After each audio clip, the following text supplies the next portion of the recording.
Hey everyone, you're listening to the official podcast of 4playernetwork.com. Check us out at that address for everything you need to know about our community, monthly giveaways, and nightly live streams. You can even support us on Patreon at patreon.com/4player. And last but not least, you can catch the live recordings of these podcasts every single Thursday night on our Twitch channel. We hope to see you there. Enjoy.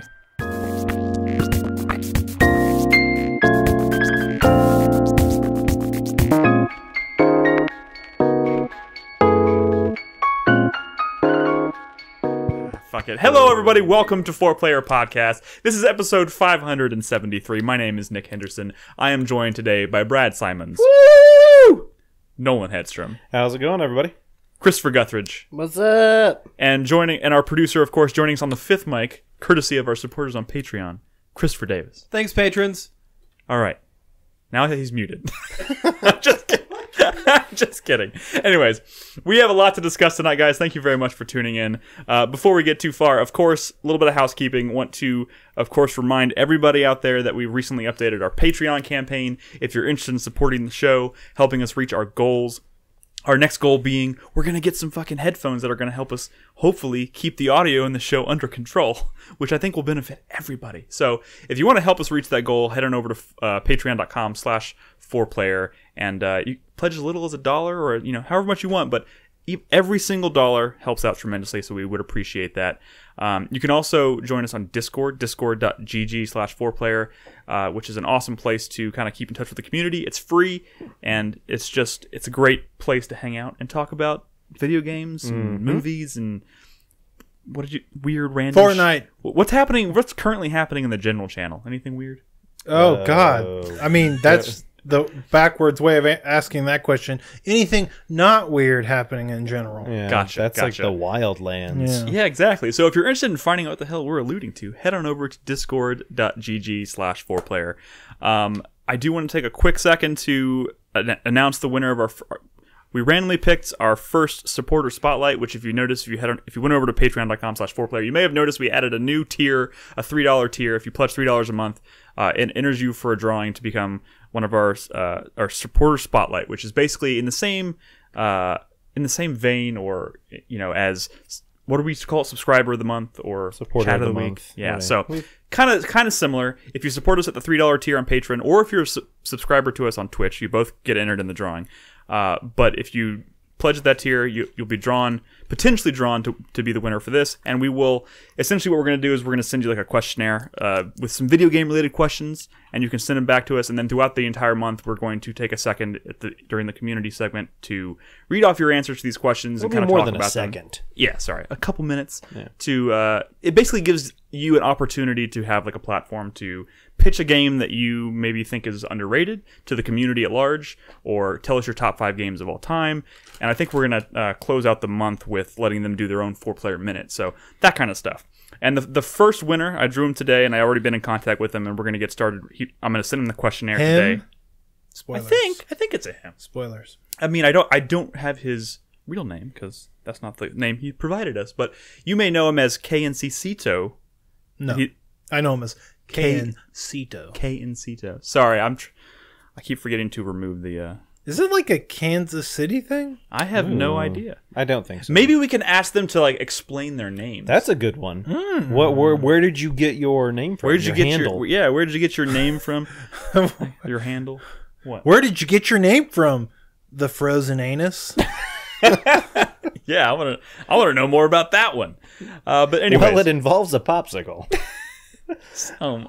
This is going to some dark places already. Oh, it did. Anyways, our first supporter spotlight is going to be KNCito or KNCito, and I'm going to be sending him the questionnaire today, and by this time next week I'll have his responses, and we'll start going over those in the community segment. So congratulations, KNCito. We're excited to see what you have to say, and we'll talk about it next week.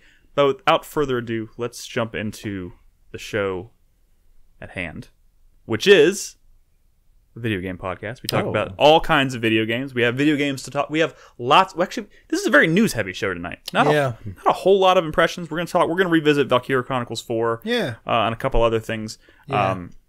But first, I of course want to read some feedback. Yeah. Which we have a decent amount. Of this week. It's so weird because some shows we have like one comment, and this week we have like 15. So I'm just going to jump right in. Uranium Bullet writes in. He says, first and foremost, listening to Brad's enthusiasm about Valkyria Chronicles got me super interested in the franchise, which is shocking. I find it difficult to take most quote-unquote anime games seriously for some reason, even though I like watching anime, so thank you for that. Also, if it hasn't already been discussed, holy shit, Red Dead Redemption 2's file size is confirmed at 105 gigabytes minimum. The ultra-fine detail and immersion of the game is going to be insane. Speaking of, I was discussing this with a roommate. I have a feeling we will soon get to a point within the next decade where we will start to see diminishing returns in graphical fidelity, and the next big thing will instead be extreme levels of immersion, detail, and scale in video games. The dev workload will be insane, though. It's already bad as it is. So yeah, did we mention the file size? We talked about it. Yeah. I think in my 4-player minute I mentioned one of the things I'm thankful for is the fact that I bought a 2 terabyte hard drive for my PS4. So that 100 gigs, whatever, bring it on. So I'm not necessarily worried about the space. I can make the space that I need. The strange thing, I'm trying to figure out how that... The download time is going to be ridiculous. Well, I'm trying to figure out the logistics of this, because I feel like requiring a 50 gigabyte download... Could be a dual-layer disc, though. So, I guess that's possible. Wait, hold on. A Blu-ray disc is 50 gigs, and if it's dual-layer, it could be 100. Are there dual-layer Blu-rays that do 100? Because it seems to me like requiring a 50 gigabyte download is a lot to ask of the consumer, like to require of the consumer, especially when you're anticipating this game being like one of the biggest selling games of the entire year. Like, there are people out there who want to play this game, but they live out in the boonies and don't have internet connection. Like, how is that going to work? Which is fucked because, I mean, what you said. Because there are some people who aren't going to be able to download that, or it's going to take like 2 days to download that. It's funny. This sort of related. There was a story recently about, Shadow of the Tomb Raider. Did we ever talk about that ending? Oh, no. How they left it on? So what happened was there was a day one patch that changed the ending. And so this Tomb Raider fan who played through the game right when it came out, and he was posting on like some Tomb Raider message boards like, how come you guys aren't talking about this crazy thing in the ending, which was which was a very specific nod to a character from previous games in the series, and like there's a letter from that character, and when they patched it, that part was just gone. Part from that scene was just gone.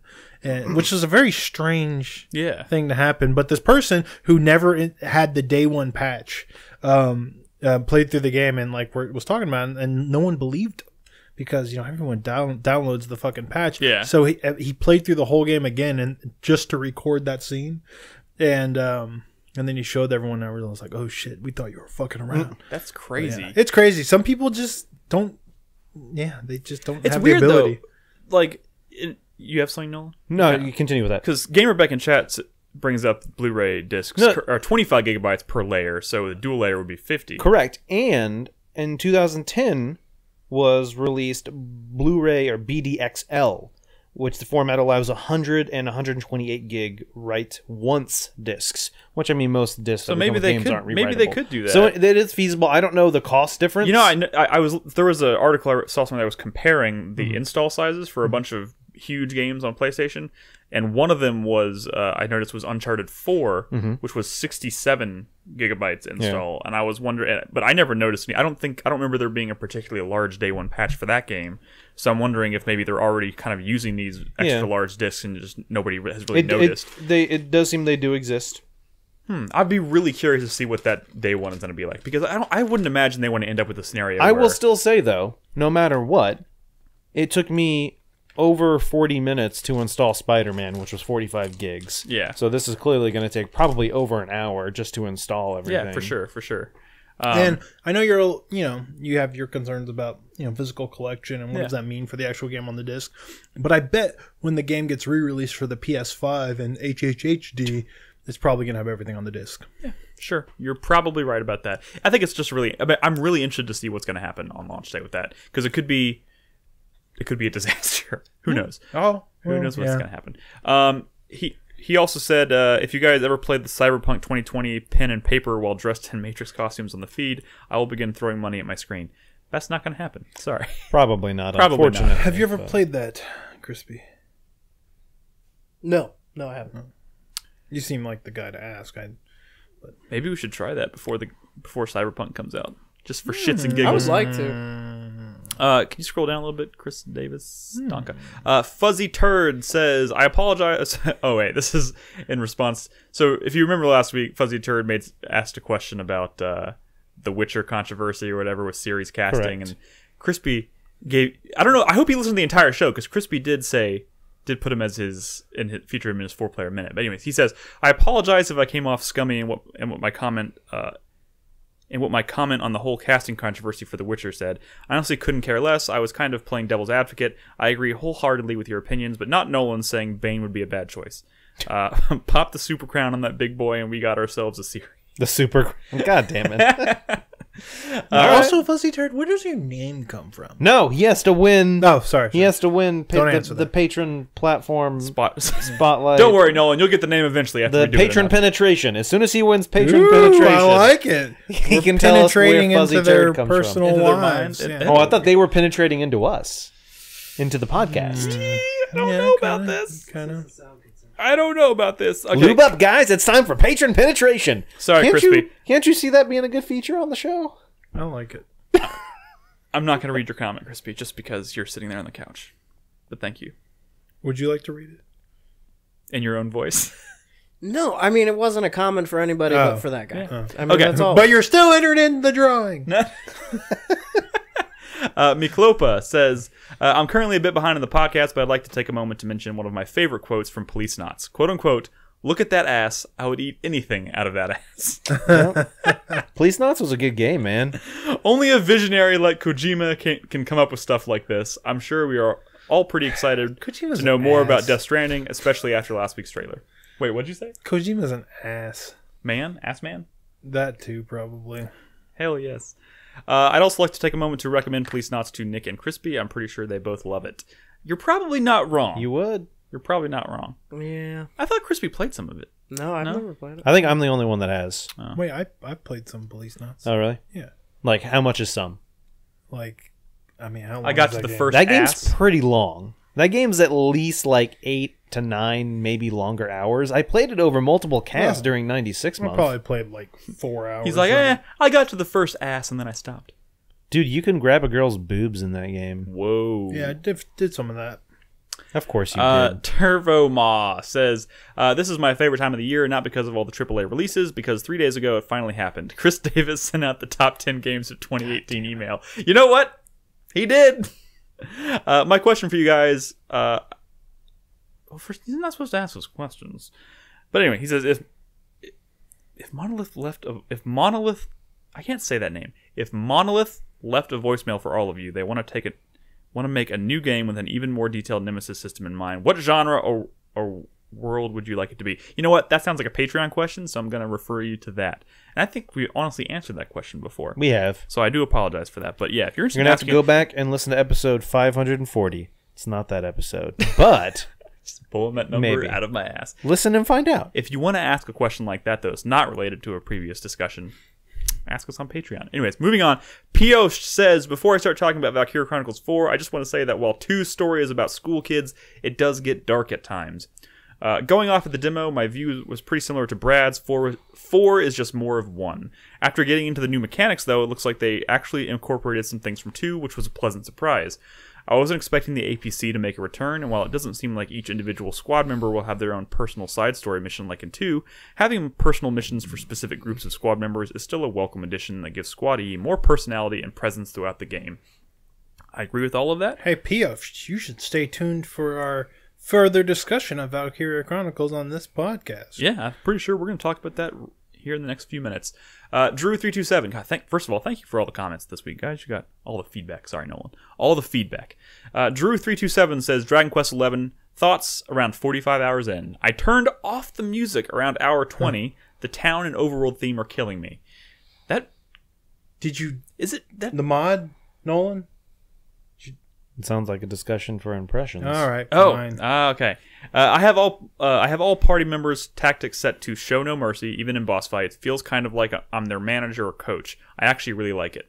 I love finding recipes and forging everyone's best equipment, and great unexpected story turn around hour 40. Lastly, whenever the game gives you a yes/no prompt, make sure to pick no.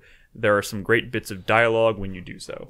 Oh, he's just essentially saying that often there will be parts of the main story where you can't say no. It's like, hey, should we do this? And you're like, no. And they're like, yeah, we will. And you're like, no. And they're like, what? Yes, we will. Some of those are a little kind of funny. Like I find myself wondering, like often, like when they give you those prompts, I'm like, why is it giving me this prompt? Like I don't have a choice. Yeah. But yeah, some of the dialogue bits are funny. Way to sneak in some cool dialogue. And if who asked that question? Sorry. That was Drew327. Drew, if I'm curious as to if maybe I went a little bit quicker than you, because I'm at hour 36 and there was a pretty big story turn. Maybe he should bring that up to you privately in Discord so you can talk without spoilers. But I'm really looking forward to playing more of that game if the time ever allows it. Mike Oxlong 356. Cool name, bro.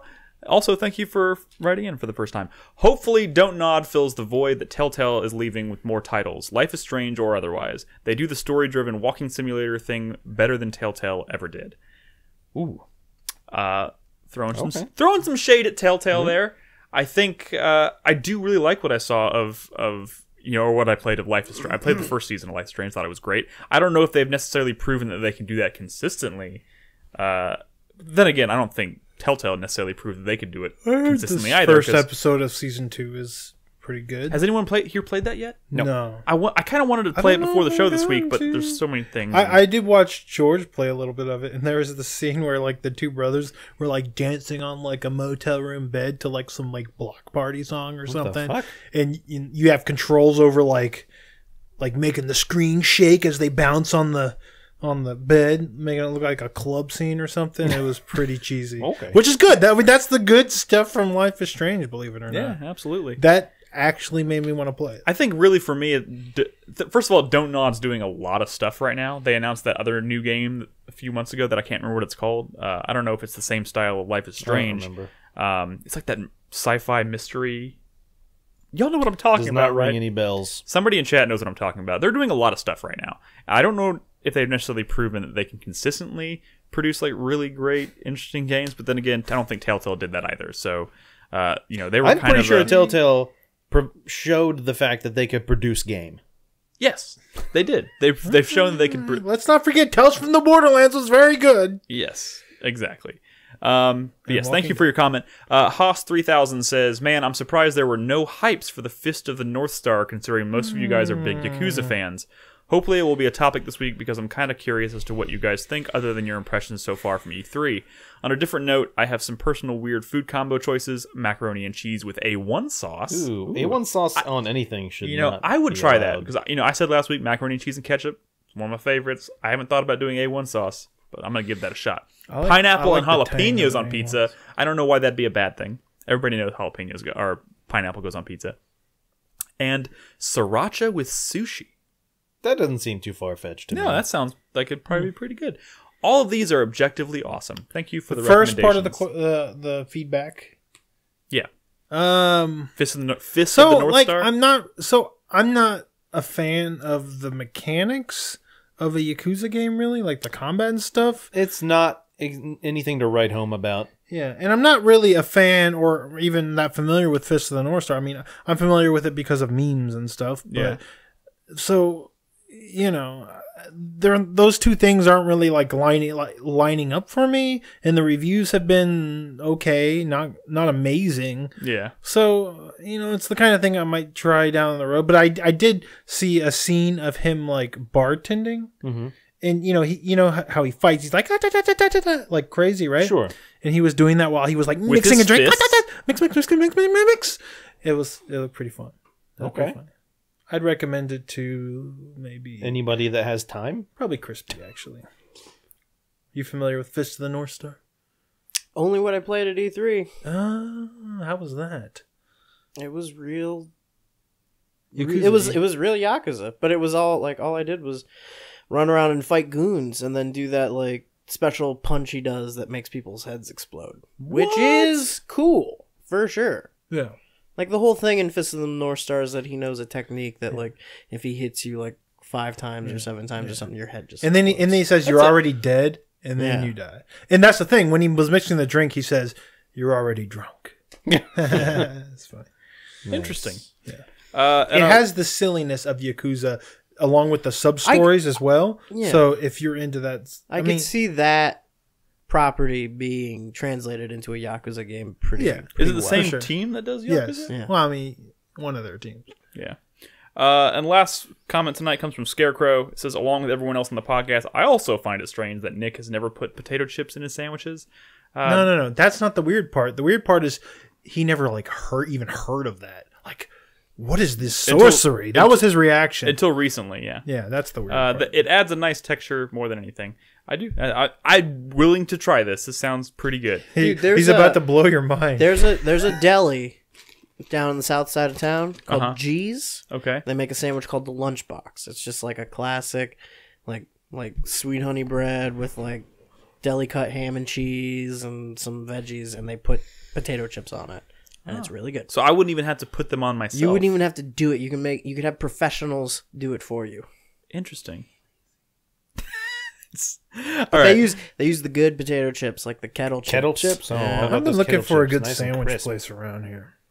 I've been really into Potbellies lately. I know I that's do like it's a Potbellies. it's a chain, obviously, but like I always get their I forgot what it's called, the wreck, I think. But then I get banana shake with it. So good. Okay, let's Nick and his banana shakes. Banana shakes read the rest of his feedback. are the best. Oh, sorry. Sorry. Nick, have you ever put fries on your burger buns or anything similar to that? Or bananas in your butt. That's crazy. No, I have never put Really, fries Nick? on my burger. No, Really? I haven't. Have you heard of it though? Yeah, I think I've heard of it. Have you put fries in a think- milkshake? I know, but I also think that's bizarre. Like, I feel the same way about that as y'all do about like putting ketchup on my macaroni. I don't think that's crazy, though. But you don't. But Crispy had a pretty. Did you know sometimes you can eat food with your hands?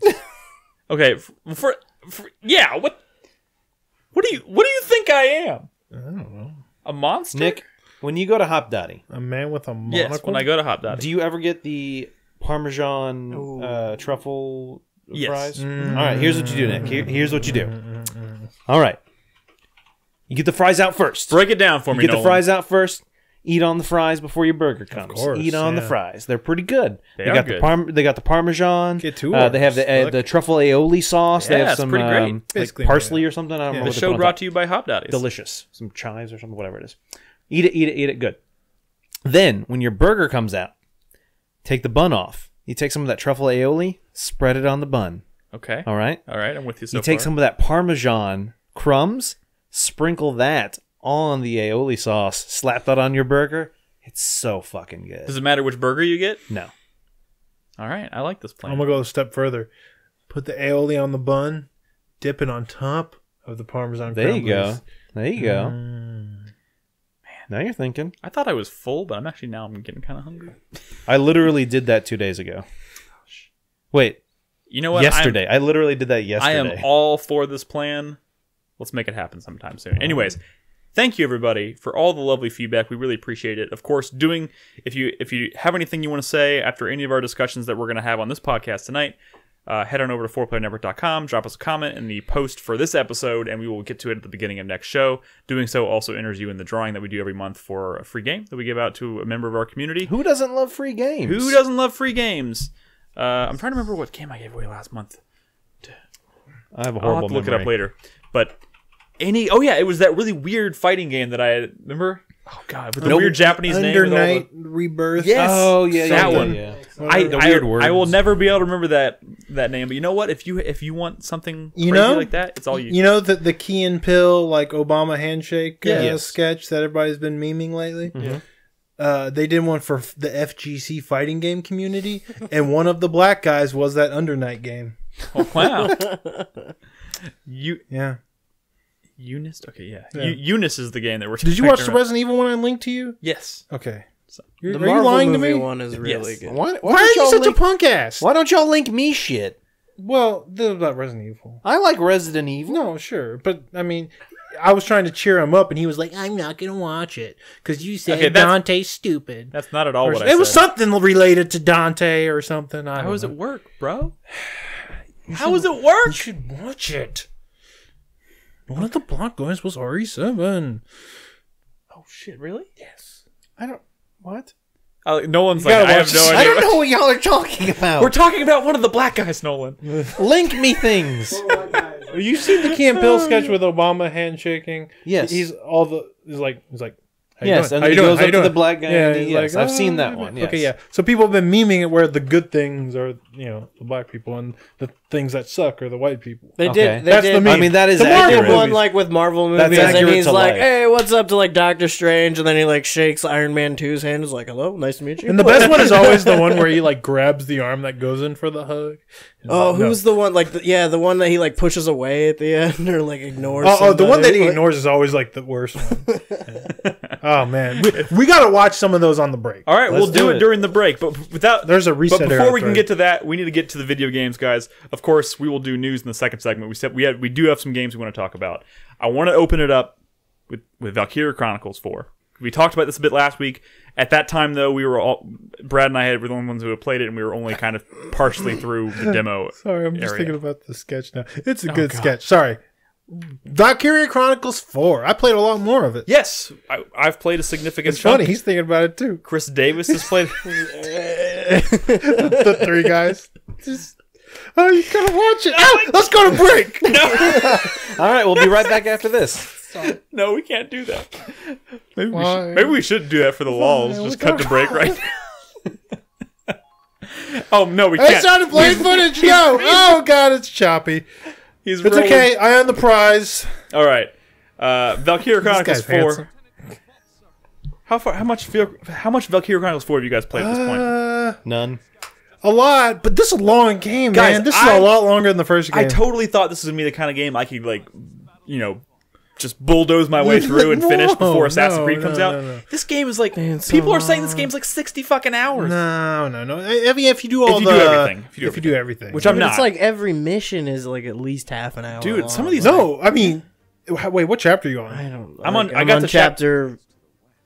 Has it 3 or started 4. snowing? yet? No. Okay. Started snowing. No, like they get longer. Once you get to chapter like 5, they're like it's multiple flips of a page of the book. It's not Yeah. just one page. Sure. Or not just 2 pages. It's like 4 pages. You think you're moving on to the next chapter? You're like, sweet, and then he turns It's the page. You're like, like, no. Which yeah, I'm 15, 16 hours Yeah, in, that's right. and I'm on in the middle of chapter 7. Yeah. And there's like 18 chapters. Yeah. So it's a big game. it's a long it's a game. meaty game. And that's not even part of it, because then you have all the squad stuff Yeah, that and to be opens honest, up, so, and like, those are all battles. They start giving you squad missions and stuff, which I thought, oh, it's cool. You get a chance to like learn more about your squad members and whatnot. Oh, Like, I just did the first one. Of those. yeah, I did the first one. Which too. one was the first one? Is that the same? It's the Ranger course, right? No. Oh, is that not? Oh, no, count? no, there's- that was like a side story chapter Yeah. where it's like all about how That's another Squad E thing too. came- Yeah. Oh, that's different. No. Yeah. So the squad thing, which is one of the new things for this game, which I do think is really cool. I was worried that That since Ranger this course game, pissed me off. Wait, the Ranger Corps? Yeah, we'll get it. since this game is so similar to the first, I was worried that it wasn't going to have some of the extra character development that the second and third game had. Because the first one, it didn't have any of that. It just those handful of main characters was pretty much all the story focused on, with the exception of like a DLC that was obsessed with Edie for some weird reason. But in this one, after you use like characters like a certain so often in battle. Or like in combinations with other characters that they like, or maybe I don't know what triggers them, but occasionally characters that you really like will pop up with these squad I don't even think it's chapters. that. I think it's random because the only two that have popped up for me are people that I've never used before. But see, I think it's always like 3 people that squad chapter's in. I don't know if every character gets their own squad chapter, I don't or think if it's every every character is single featured in a squad chapter. Because like the one I just did, it was 3 characters, and I never used 2 of them, but one of them I definitely used, which was a lady, because I only ever roll with ladies in this game for some weird reason. Oh, stupid. Who doesn't like The ladies in this game are great. Well, yeah. He likes his waifu squad. Yeah, my waifu's squad. I mean, yeah, kind of. But no, so like that's a cool thing because it allows for like extra character development for these side characters, which you never got in the first game. Also, when you complete a squad chapter, what do they call it? It's like a squad mission, squad story chapter. It like flips one of their their oh god, what are potentials. They called? Yeah. So every character has like positive and negative potentials, which are you sort of have a random chance to proc like a positive or negative stat boost based on something related to their personality, right? Like there's like this really religious scout who one of hers is called Blind Faith, where if that gets triggered, like her evasion goes down because she thinks. But sometimes they're not random. Sometimes they're triggered like when you're near someone specific, or is there a certain scenario like you're close to a certain kind of enemy. No, some of them are positive. Mm-hmm. Some of them, like there's characters in your squad that are racist, and if they're around, other Darksons, or if they're around Darksons, they might get that negative stat boost. But the cool thing about the squad stories. Like they all have like the bluish black hair. Yeah, gotcha. Raz is a Raz. But so complete their squad goal. It turns into one of their big main personality negative quirks into like a positive one that makes sense. So there is actually a benefit to doing them. Yeah, I clicked on the first one and played through it. I thought it was cool and it has a nice story. Kind of gave him some backstory or whatever, which I thought was great. But I ended up realizing that I spent probably 45 minutes to an hour doing this guy's squad story, going through all of his dialogue, and then doing this mission for him. It was probably 40 minutes. So can we talk about the thing that bothers me most about this game? Mm-hmm. Sure. There is a lot of story in this game, and it's not so much that I have a problem with a lot of story. I think I know where you're going with this. It's a couple of things. One is the delivery of the story.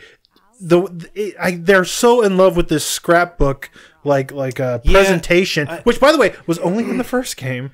I will say, Brad, that when I jumped on stream the other day and I was watching you for a bit, I was immediately turned off by that.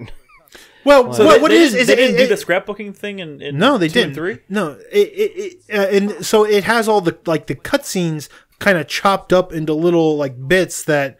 When you watch it, or you read or you listen to a short scene, and then it goes back to the scrapbook, and then it says a new episode's unlocked or whatever, and then you click on the next one, and there could be half a dozen of these little scenes, and it wastes so much time transitioning from one to the next. Yeah. I just wish I could just watch it all. And the other big problem with that is that there's no auto advancing of the dialogue, so you have to sit there and wait impatiently so you can press the fucking X. Dragon Quest XI does it too. Yes, it's annoying, and it makes you just want to skip the voice lines, which the voice work here is fine, but you get impatient because you're waiting to hit that X button. Quick question for you, Brad. Yeah, can you does the game save between each one?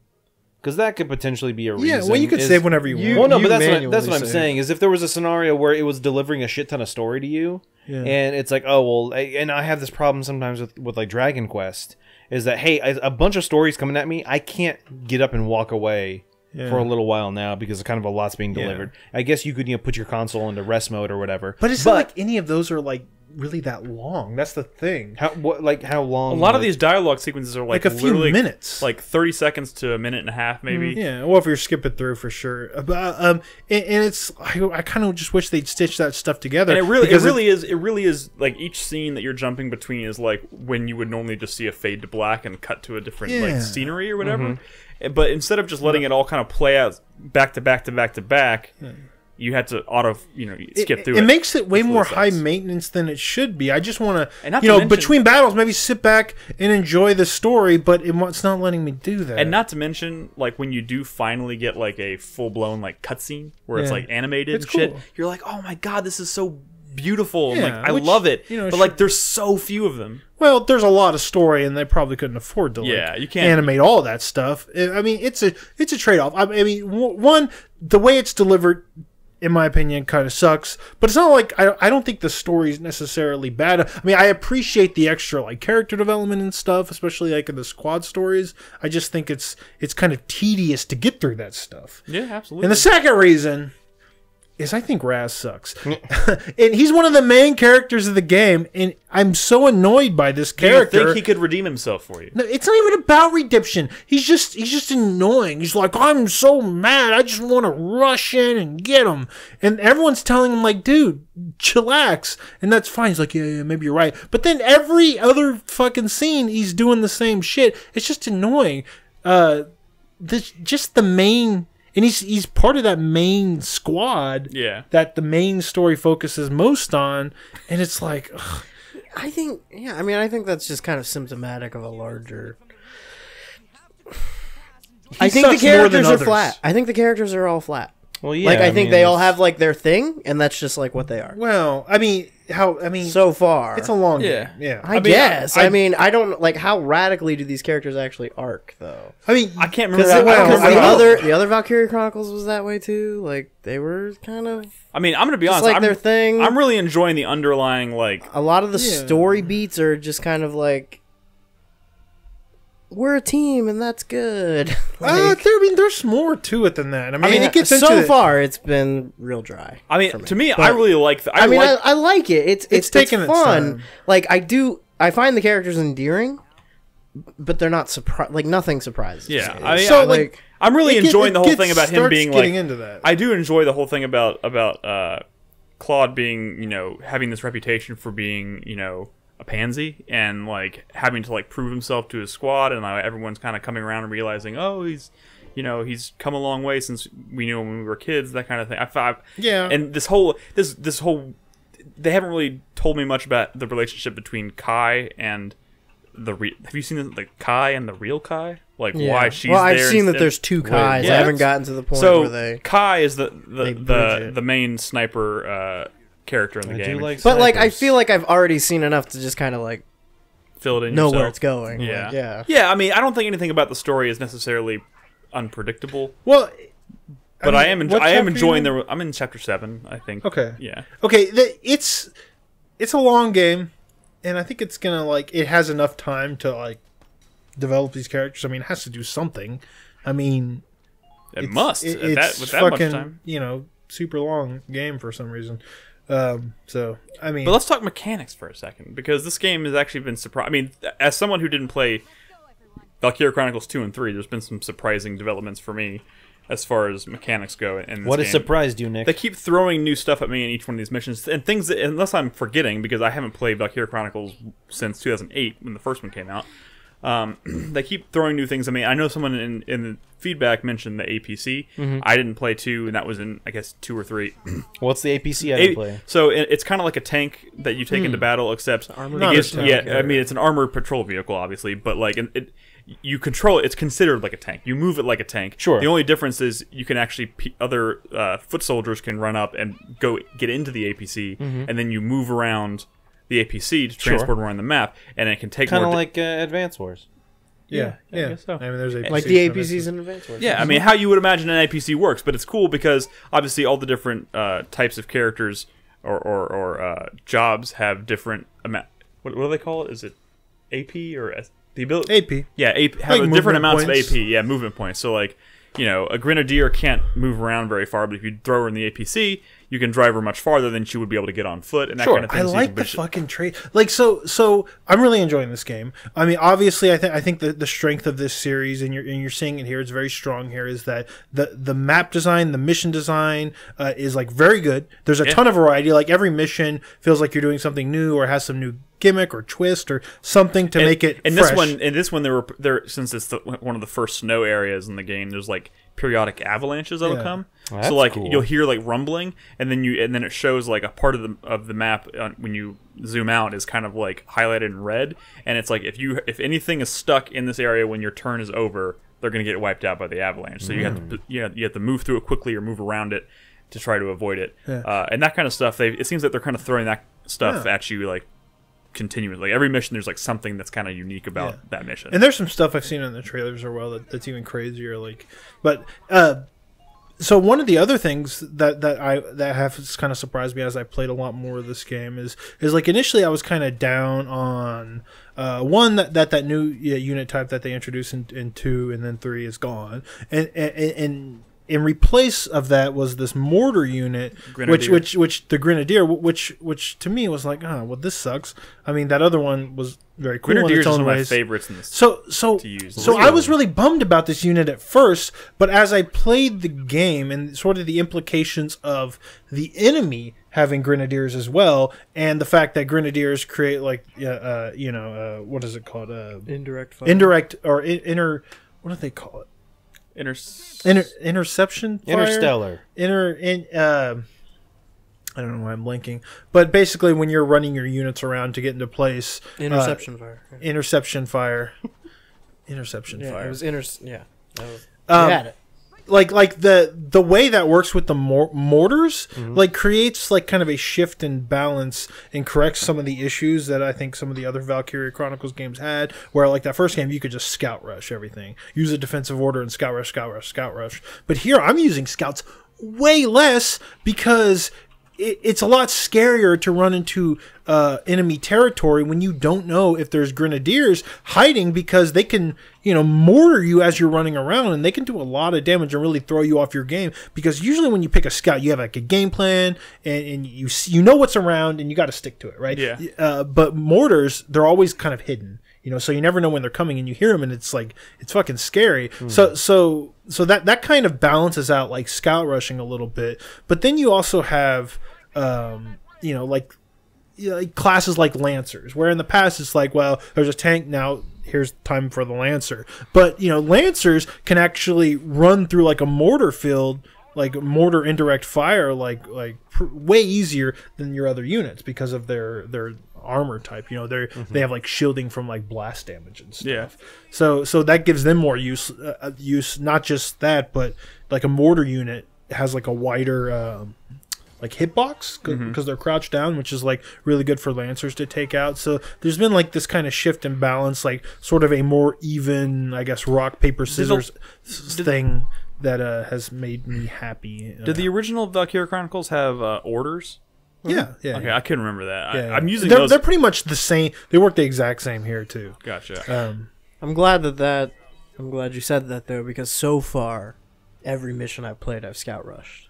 Really? Oh, really? Oh, well, Scouts have been like the only units I've used. You said you're like, wow. I mean, I've 3 or done 4, right? 5 or 6 missions. I and use them Yeah. pretty just scouted the pretty whole time. rarely. And that was kind of like one of my things. Like, I really like this game. Don't get me wrong.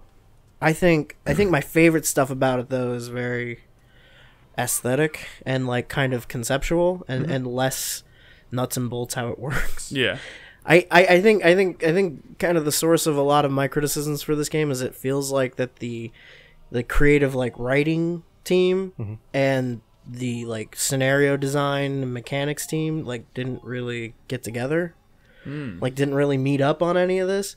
The Ranger course is what I was talking about earlier, is one that like that was really apparent to me, just because I feel like, and I said this about the first game too, but I feel like everything this game tells you about how you should play it is just wrong. Like the scenario that they're setting up for you in the Ranger course is like Raz runs off on his own. Yeah. Right?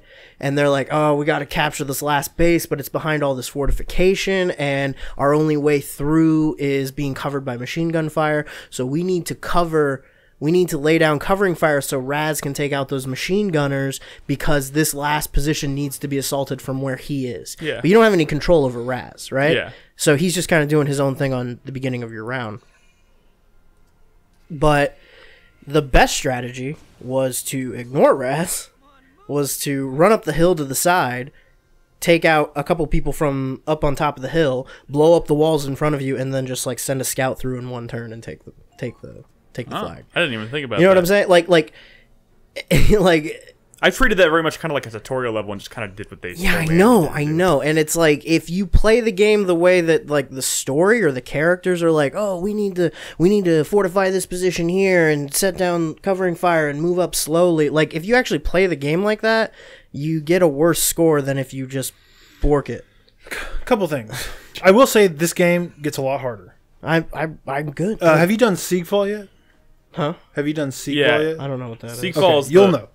It's like a huge battlefield with like tons of tanks on screen. It's at like once. fucking D-Day. And it's not just mortar units. They also, like, way more common are like Gatling gun units, which will just absolutely fucking chew through tanks and APCs. Scouts for like stand no chance. Like, they've really, it's really not as abusive as it used to be. And I'm telling you, like, the game gets tough. It feels way more balanced. And the units that felt like they weren't as useful before definitely. I'm not even feel more saying useful. that it's like too easy. I'm just saying that like it's not It's not. It doesn't feel like a tactical game.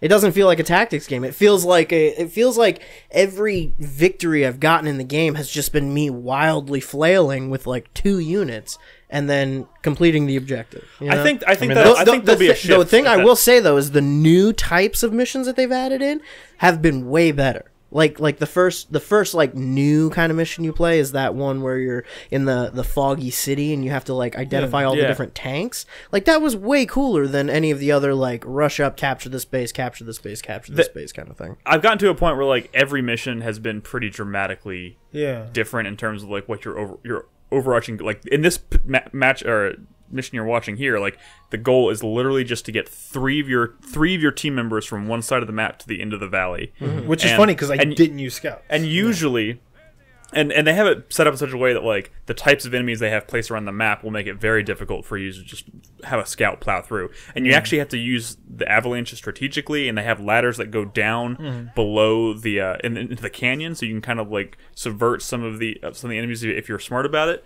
But like in most missions, like if you lose your tank, the mission's over. I lost my tank in this pretty early on, and I was like, "Well, this is fucked." And I fought the urge to restart the match, and I ended up winning the match, but like by just barely. I literally got to the end. I had four characters left. One of them was super close to death, and like, but the way that I managed to like get those last 3 around the field and get them into the end zone, so to speak, was like super satisfying. And it had nothing to do with whether or not I lost my tank or I took any bases. In fact, there's been several missions where it's like you're not going to be able to call for reinforcements. Bases have nothing to do with it. It's literally like a objective that is very specific to this map layout. Yeah, which is so far it's been that's pretty cool, man. I'll tell you this: not only does the game get a lot harder, but well, I don't. How far are you, Chris Davis? Oh. I've put in about 20 hours now. Okay. Do scouts ever get grenade launchers again? Not yet so far. Okay. Is this Mike? Yeah, no, his mic's open. But one thing I did want to mention is that an ability that's available on screen right now and y'all haven't been taking advantage of is the SP ability. So what you can do is you can take a commander character. Oh yeah, no, I keep forgetting this fucking thing exists. It's really so useful. So you take an officer like Raz or Riley or Kai or Claude. I used it here. And what you can do is you can go up to any other 2 soldiers in your squad, and for one turn, they'll move with one you. action. You can take them with you for your entire AP. That's kind of distance. cool. Yeah, That's they'll really run cool. with you, and then if you grab 2 people that are like if you someone that you like or whatever, like their characters like relationship. Yeah. If you run up to an enemy and do an attack, if you have that character with you as part of your command team, they'll attack. That's an attack awesome ability, simultaneously. and that definitely kind of, I think, pushes the action more towards what I would think a tactical battlefield game would play like. It's just like, So one good example of what I like to do is, so if I have a couple grenadiers with me or like a couple snipers with me, I can command them with Raz, who has the most AP of pretty much any non-scout. yeah. And I can take them at least 2 or 3 actions worth of distance further with that command follow ability than I could if I were moving them individually. Have you guys? So I save really command. Have you guys ever eventually done you'll be any able to like? assign. Oh, I was gonna say like a popular strat that I've seen online, just like reading about the game. Yeah. A lot of people say for a lot of the missions, especially ones that have like forward bases that you're capturing, that the efficient strategy there is to only deploy like your original deployment's only going to be like 2 or 3 scouts, and you just leave empty slots. You rush through, you take that base, and then when you're at the base, you call in reinforcements. That's a really strategy. unit. That's a really good idea. Or just not all of them for sure. I've been having a really hard time fighting the urge to like deploy as many units as possible, but like I probably need to get better at. Dude, because it depends on the mission. You get a lot of times where it's just like all my shock troopers and my snipers are just like still sitting at the because I'm using 2 characters to do everything. There's a couple missions. He mentioned the Battle of Ziegfall, which was a huge like that mission was kind of a pain. That's kind of where like I would liken that to like, the Chapter 7 mission. Not quite in that Valkyria hard. Chronicles 1. Not quite that hard, but I think that's where the difficulty starts to ramp up a little bit. You start seeing the enemy like use all of their fucking CP and stuff. That's the first mission where I actually decided I'm going to start saving after every turn, where I feel like I'm in a positive position. I gotta ask Crispy, like, you've been reading stuff about this game? I thought that's what kind of got you into a frustrating place with the first game. Like, I will say, I am not A-ranking everything, and you really shouldn't care about that. I know. I get like that there's certain quality of life things you as a player can do to affect your experience with the game. I still think it's a problem if the game mechanics and the game story are like fighting gel. each other. Like I just in think some that's ways they're just, actually blended together beautifully. Like, I think the potential stuff in this game is one of the most unique aspects of the series, and that is a direct connection between like the characters and the gameplay. Yeah, I mean, that kind of stuff is really good, but I'm just saying, like, the base action of the game, like the stuff that the game is considering as far as like giving you ranks on missions, and the stuff that the story is like telling you like oh, you need to do this to get through this mission or stuff like that. If that doesn't gel with the way the actual, like, because the mechanical makeup of the game rewards one thing, and it's speed. That's it. It doesn't reward kills. It doesn't reward tactical thinking. It doesn't reward It's how many placement. turns can you finish It's the just speed. There's a lot of things that punish you, but there's only one thing it rewards, and it's speed. And that's it. And like nothing about the story raises like a sense of like, oh, these people are always on the run. They're always desperate. They're always like moving really fast. Like it like it's just, I don't know. Like real quick. That one little gamified element is ruining this for you, and you don't need to play it that way, because smart tactics is like absolutely rewarding. Even Also, when you don't care. Are you like reloading on like scout rushes when they go bad? well, I haven't had any go bad yet. Okay, here's one thing I'll say, just as far as like story complementing mechanics, and there's a certain point in this game where it really starts, like, early on in the first 3 or 4 chapters, I think it's very much kind of like, oh yeah, we're pushing, forward. Everyone's very positive, and like they feel very much like they're on the offensive, and like they are in a good position as like an army. And then at some point the tides kind of turn, and it starts to feel very desperate. And like in the actual missions, they're very much like we have to retreat. We're running, and if you don't push forward, like reinforcements come from behind you because you're being like pursued. So like you have to move all of your. If you leave people at the beginning of the mission, they're just going to get plowed through by reinforcements. So you're constantly having to push forward. And I felt like that was a pretty cool. The mission after this, the story there are complements battle trains.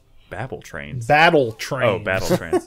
Like, I was like, what's a Babel train? Yeah, that chew through your ship. But if you can, slip a scout to like past the train to like I do it with like some clever positioning of tanks and stuff sometimes.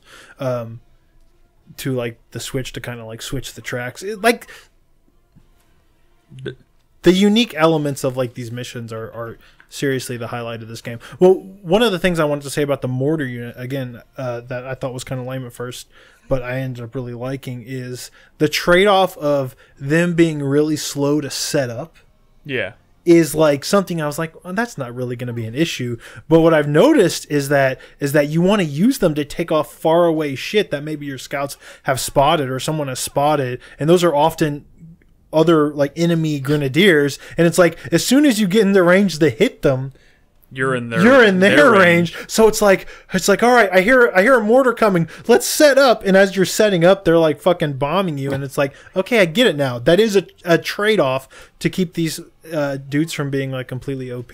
But I think ultimately what I really like about Valkyria Chronicles, ignoring, I think, what is a pretty weak like gamified like scoring system, like that is a weak element to this game. If you're really worried about that, I'm trying my best to ignore it for sure.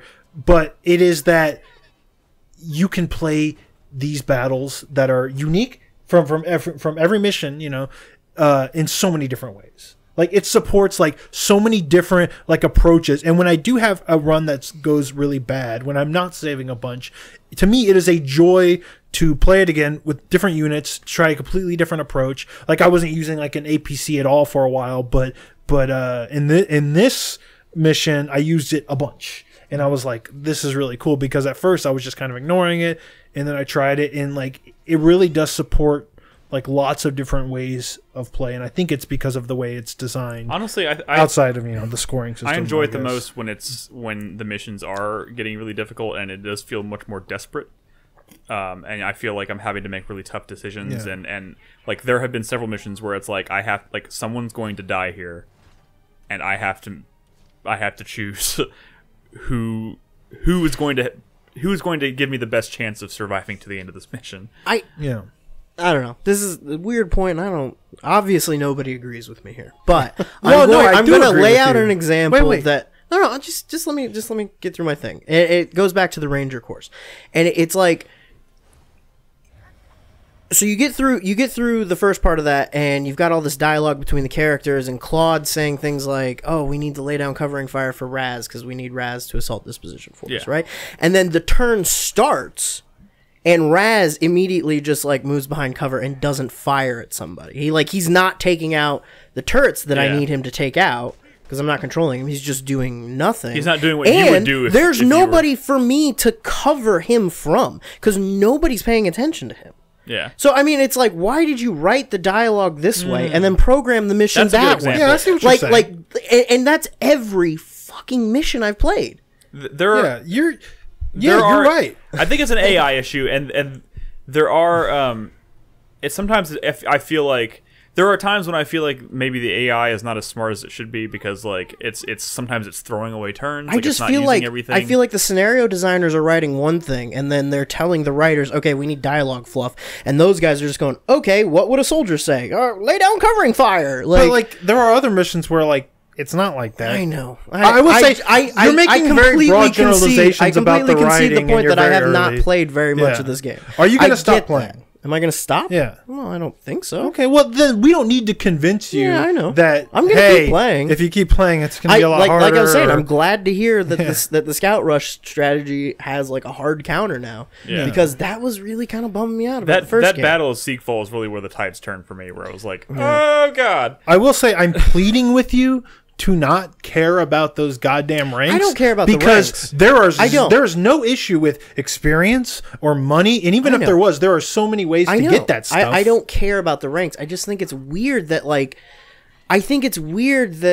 this game is now like a 10-year-old sequel to another game. It's doing it pretty much the exact same way, and there have been so many great tactics games that have come out between the two, and it's just kind of like numb to all this one's of it. still like super unique though. It is. And you know, it's I mean, it's weird coming from you because like you seem like the least min-maxy person in the world, but you seem like this is not an issue of min-max. This is an issue of like, I have no idea what's going on. What do I do? And the game is the only source of information that I've got that's telling me, oh, you should do this. And then I do that, and it feels like, oh, that wasn't the thing to do. So I go online, and everyone's like, yeah, don't do that. Wait, do this. what do you mean not the thing to do? Again, like, the perfect example I can think of is the Ranger Course mission. If I play that mission the way they tell you to do it, that was it's just fucking weird, and it doesn't like, work. AI controlled, like, that was a strange thing. I know, but like, they're... like... That is not the only time that has happened. And just because I don't have receipts on every single mission and exactly how I played it and exactly like, I'm sorry that I can't. No. Give you a documented. No, I think you're right when it comes to like there's like this disconnect. But it's such a weird game because there's nothing else like it. So it's like I'm just trusting the game. Like there's something like help me. Codename Steam. Yeah, sure. Ooh, okay, it's a good game. Hey, I will say I agree with you that there's often a disconnect between like what the characters are like yelling at each other. Hey, Raz! But like usually the as far as like early missions can be very like tutorial heavy, where them kind of like explaining the elements. Sure. Also, the mission briefing is more in line with what's actually going on in battle, as opposed to what they're saying. As opposed to like emotional stuff in the cutscenes. There's a disconnect for sure. That's a problem. But play more. Play more. Yeah, I mean, so far I'm enjoying this game more than I am the first one. The funny thing is, And I love the characters. I love the aesthetic design of this. I love the idea of the game. And you're right. Like the map design and mission design this time around you've been way better than the first game. Yeah. Like there's so much to love, and I really want to. And there's just like this one little thing that like keeps keeps getting me in the back of the neck, and I'm just like, let's check back. I'd like to hear about a Scout Rushes because I think it's really cool that you could play it in a lot of different ways. I will say where he is where we were like last week. Yeah, we'll follow up. His next week could be very different. Yeah, we'll see what happens with him next week. I do want to say real quick, I think my biggest regret though, and this is totally unrelated to the game in and of itself, my biggest regret with this game is I feel like I should have gotten it on Switch. Because no. There's so many times I could have been playing this in bed or I'm gonna set your mind at ease right now. There's fucking loading each little cutscene, of which there's like 1 million of them. Is it bad? The load times? Like any amount of load time, extra amount of load time sucks. Also, Chai Tai's been talking about running into like some really bad frame rate issues in like missions where it was raining and stuff. Okay. All right, listen, fair enough. Like don't. There's just time like I feel like I could have. You're only saying that because it's on the system that you're going to play Assassin's Creed on. That's the only reason you're saying that, Nick. Yeah, which means I'm not. Which means you can't play both at the same time. Yeah, that my fear is that you and here's what I've kind of told myself. Crispy are just gonna stop playing this game. I'm going to try and do a battle a day. Or a chapter a day or battle? Battle a day. Okay. Because Assassin's Creed is about to dominate my life. That's a fair. But I do want to keep going with this because I really do enjoy this game and I like the characters and I'm really invested in kind of like where it's going. I like when I go in with a plan. I like creating a plan, and I like being surprised by the battle. And instead of reloading, just like trying to adapt. Letting characters die. It's just the worst when you make that call and you find out you should have made that call and you fuck up. No, but that's that's life. How have you been like selecting your squads? See, I just pick it random. I pick based on like which types of units I want and which ones I've seen. I the most typically in the have and stuff. I'll tell you what I usually pick, but I've recently started like what he was talking about, not doing a full deployment at the start. But what I've been doing is my tank, my APC, 1 scout, 2 shock troopers, 1 sniper, 1 engineer, 1 lancer, and 2 mortar units. Later on you get different types of mortars. Like you have anti-tank mortars and anti-personnel mortars. Like later on in the game too, like the weapon, even though it's still simple like in the first game, you do eventually start getting like various types of weapons, like snipers that are really strong but their range is like much shorter, or stuff like that. But so you kind of even want to have like 2 types of a mortar unit or a sniper unit or whatever. But that's typically my I've definitely just been going more on character. Yeah, I went to the base camp and I looked through my whole roster, and anybody that didn't have friends, I took them out of the squad. That's a good wait. So there's like 3 people that don't have, because I've been trying to when I'm deploying units, I'm like deploying people with their friends because I'm trying to get the squad stories. I just the characters I think have cool personalities that are probably gonna have cool squad stories. Yeah, I mean, there's only a couple of characters that don't have. Have y'all got Yancey yet? I think is her name. Yeah, the drunk chick. No, I haven't. She's pretty good. Her fucking negative potentials seem like a fucking liability, but she is so funny. Like just like fucking hangovers and shit in the middle of battle, where like sometimes she'll just you'll start a turn and it'll trigger the potential. I forgot what it's called, but it just skips her turn. She goes through the turn and she's like, ugh, and then it just. There's some really frustrating ones. It's really the best part of this fucking series. There's this one character who's so honorable. If you do a lot of surprise attacks, which is smart because they can't drop down and dodge, she's too honorable for that. So she'll randomly I'm not taking this fucking shot. But it's not like you have the AP to circle around and actually shoot the fucker. You're like, fuck you! But she has a cool accent. Don't you wish you could just court-martial them? Yeah.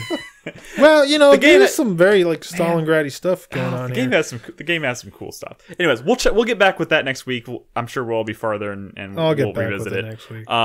Mr. Assassin's Creed. So where So where are we going to go to next? I know Nolan, do you want to give us an update on Dragon Quest XI? Yes, I do. I am as of like an hour and a half ago, 36 hours into the game. Nice. Brad, I did install the mod that switches from the 8-bit music that comes with the game to the orchestral soundtrack. I won't say it's 100% different. It's the same. Yeah, it's the same music. It's just there's a little more of it. I guess. I was surprised when Drew in our feedback said that he had to turn the music off, and because I know it's very There's like 5 tracks. So it depends on what I'm doing. But they're so there have definitely been, I will say, sometimes in this 36 hours that I have turned off everything. And just left like maybe the what a fantastic outfit you're wearing. Yeah, do you actually like can change the way they look? Yeah, certain outfits will change their It's weird though because you have to have like all the different pieces. There's 2 pieces. Yeah. Sometimes 3. You have to have a headpiece and the body piece. And Yes, I guess sometimes footwear. that's it. Sometimes you have to wear the outfit as a whole. Yeah, or it won't change their physical appearance. Yes. It's weird. I really wish there was Mix and match. fashion wear, fashion gear and stuff, but there's not. And I will say this footage is choppy, but I will say that my predictions were true. And when the Valkyria Chronicles footage looped, it was smooth as butter. So I'm fairly certain that's our issue, and we need to start doing that. Okay, but cool. anyway, that being said, XSplit sucks. what? XSplit sucks. I'm not saying that. But yeah, so where was I?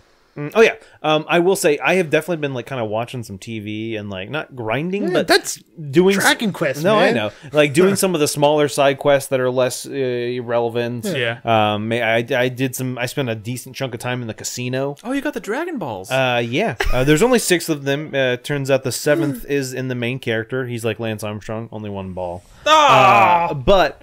I spent some time in the casino earning some money and stuff, and so yeah, just turn off the music and just kind of let that go. But like Brad was saying, unfortunately, everything in this game you have to like acknowledge everything. You can't like set it down and have it go. You have to like everything has to have an acknowledgement. It's so maddening, It is. especially when you're a kid. Yeah, no, it's frustrating. Is that like an Eastern thing? Like, is that just something that's more common no, over there? there's No, like it's a an different old thing. school thing. It goes back to when these Japanese RPGs were not voiced, and you read the fucking thing, and you had to hit the button to read the next part. But when they started having voices, when they started having like being cinematic, like directed cutscenes, you know, they didn't change. Yeah, correct. no. I mean, some do. Yeah, no, there are definitely plenty of games like that the do Tales auto of games advance. are wonderful with that stuff. Yeah. But these, for whatever reason, these two, this is not the common thing for Japanese RPGs. Most of them have an auto advance. I mean, these historically days. speaking, Dragon Quest as a series has been like refusing to let go of tradition. Yeah. for years. very much. Oh, for sure. That's why Dragon Quest is the way it is. Valkyria is a little more frustrating. But yeah, I'm still enjoying it. The story has gotten a little more intense. Some of the stuff that's going on, definitely some stuff right after this footage. Actually, in this footage, we cut it a little bit early because some shit goes down. Gotcha. But yeah, that's still going good. I've started unlocking some really cool abilities, some powers and stuff that make combat a lot more fun. I can't remember who the feedback was from earlier, but I will say I don't often go. Drew, I think it was Drew. I think Drew, yeah. 100% letting them fight for themselves because there are very many moves that they just won't use when they're fighting on their own. Gotcha. They won't steal, they won't do certain like it's frustrating because my MC also has healing abilities, and Rab, who's another character that I often bring in my party, also has healing abilities. And the thing is, Rab's not as powerful as the MC. So when I'm letting them play on their own, I would prefer it if the MC would attack and Rab would heal.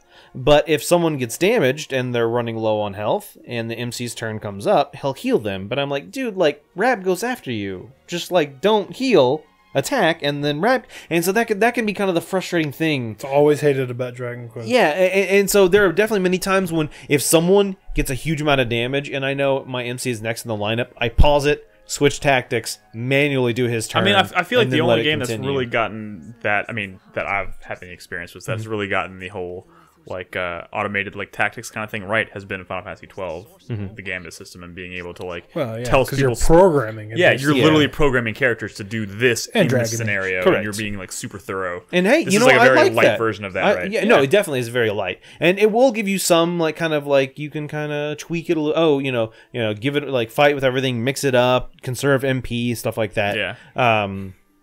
But anyway, and another thing, I mean, the game's still fucking beautiful. Yeah, I was gonna add like this world. This where I'm at right now fabulous. is fucking beautiful. I was talking about with Chris Davis. Like most of the cutscenes are in engine. It's just funny because the in engine cutscenes, in my opinion, look better than the pre-rendered ones that happen. Because the pre-rendered ones are in 1080p, and I'm playing the game at 2K. Yeah. So it definitely looks a lot better. But also the in engine, obviously, everyone's in their outfits and stuff. Whereas in the pre-rendered, they're just in their default character skins. Jade has this lovely bunny outfit. But Lovely like, it is. what about stats on that stuff? They're actually pretty good, and so that also does tie back into the fun size forge as well. When you're crafting something, you can craft it, and if you do like the worst possible job, it's just hey, bunny outfit. Or if you do better, you get bunny outfit +1. Yeah. Bunny outfit +2, +3. So you can even though they aren't maybe the best outfit in the game, if you're able to craft them very well, they can get enough stat boosts that make them actually pretty much worth it. Yeah.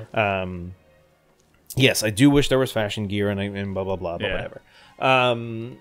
So yeah, I don't know if there's too much else to say at the moment. I'm Trucking along. Yeah, it's trucking along the Yeah, game. glad you're still going with it. It's still fun. I'm still like, I will say, you're playing this on PC or PS4? Well, I got it in on PS4 now from GameFly, and because I don't have many opportunities to be at my PC much. I will say, if you do plan on doing it on PC and you want to do the orchestral stuff, I already have it installed. Oh, you I played. I played a few hours of your Steam version. oh, okay, cool. Yeah. Well, I was just because like there was a torrent of the orchestral stuff, but it would not download for me, and I had to do like a mega share, whatever that site is, which limits you to 5 gigs, and the file is 7 gigs. Oh. So I had to download 5 gigs and then wait 3 hours before I could finish downloading it. I got it. Which kinda sucks. It's But anyway, cool. okay, I like it. Cool. But no, I agree. I do like the orchestral music. It just had more depth. But yeah, I don't know. This game makes me wish. Don't get me wrong. We just talked about Valkyria a lot, and I love it. This game specifically makes me wish Valkyria was shorter because I want to play Valkyria, but I really want to get to this. why not just want all games to be shorter? But Nick, this You isn't know a what? short That game. wouldn't be though. so bad either. This isn't a short game. I know. This is a very long game. I know. Yeah. And I will say, And Damn. plus, you got to finish Octopath Traveler. in All my right, last You bitch. in my last big session of this, I've kind of decided I'm no longer doing side quests I don't care about. Because I definitely come across some that even when I read the description of the item I'm going to get and everything, and I'm like, I don't fucking care. It's Yeah. going to give me some, like, fucking healing item that I'm Not probably exactly never going to Witcher use. side quests. Exactly. If I see a side quest that's like, oh, Is this the crazy shit that we're not supposed to be seeing? No, this is fine. Oh, okay. I mean, maybe. I mean, Doesn't look that fun. Chris Davis Why? could He's have about to cut get it. the Master Sword. Yeah, it does look at the Master Sword. I mean, Chris Davis could have cut it around here. But anyway. This is not like a surprise or anything, not really. Gotcha. But yeah, like if the item I know I'm going to get from a quest is a spell book that will teach me new crafting abilities, yeah, I'm going to go for that one just because now I can craft those There's things. nothing wrong, especially these days when so many games are so long, with kind of picking and choosing and just literally just playing what sounds interesting to you. Yeah. I feel like I'm going to try and do that with Assassin's Creed. The problem is I did the same thing in Assassin's Creed Origins, but a lot of the side stuff in that game ended up being really good. But like, No, I can there's so imagine. many games out there where like there's so much side quest stuff that's just kind of like fetch questy stuff. And, Yeah, and you know. there is a decent chunk of that in this, and that's honestly what most of them are. Most of them are fetch questy. So like I said, I think early on I was doing most of them, but now I've kind of decided, like I'm, especially time wise, and I'm 30, like I said, 36 hours in. I honestly have no idea how much of the game is left. like 88%. I literally have no idea. So I'm like I said, I'll keep trucking along. I know I've definitely seen some stuff. I've gotten pretty far on their ability trees. Yeah. But the thing is, the farther you get, they get a lot more expensive for that next ability. Like, oh, it's like 25 points for this thing, and every level up you get like 3 or 4 points into that. Yeah. And so that's that's what like 8 level ups before you can actually afford it. So yeah, it's definitely not going to be a scenario where you're going to max out their skill trees. Yeah, You kind of have to, but thankfully you can go to a shrine and kind of respec yourself Which for a is little like bit of money. awesome. It's something that Dragon Quest is so traditional. I'm so glad they let you respec. Yeah.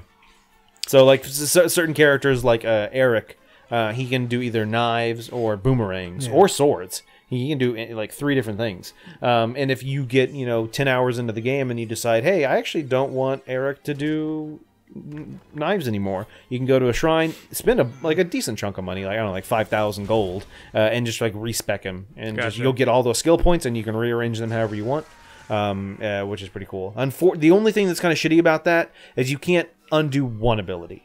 You have to undo everything. Son of a bitch. Yeah, so that's the kind of the thing that sucks.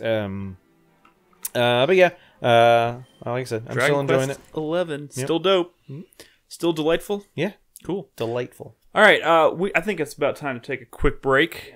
Quick break? Sorry, we're gonna take a break and we're gonna watch your memes, and then we're gonna come back and we have a lot of news to cover. I do want to just wait. This is not just game footage. Oh no. Let me wrap this up. Okay. We're gonna come back from the break. I want to do a quick update on my Resident Evil series run. Sorry, this is ridiculous. Anyway, I'm gonna do it. It's not freezing. I look embarrassed. Oh my god. God damn it, XSplit. Anyways, we're going to come back. I'm going to do a quick update on my Resident Evil series run, and then we're going to get into news. There's a lot of news to cover this week, and of course, we will answer some questions from our lovely supporters on Patreon. Yes. So if you're watching us live... Speaking of Patreon, donate to our Patreon so we can throw money at this problem because we can't figure it out. But if we just throw money at it, it'll solve itself, I'm sure. Anyways, yeah, we'll be back in just a second. We'll do all that cool stuff, including news, questions, all that good stuff. So if you're watching us live, don't go anywhere.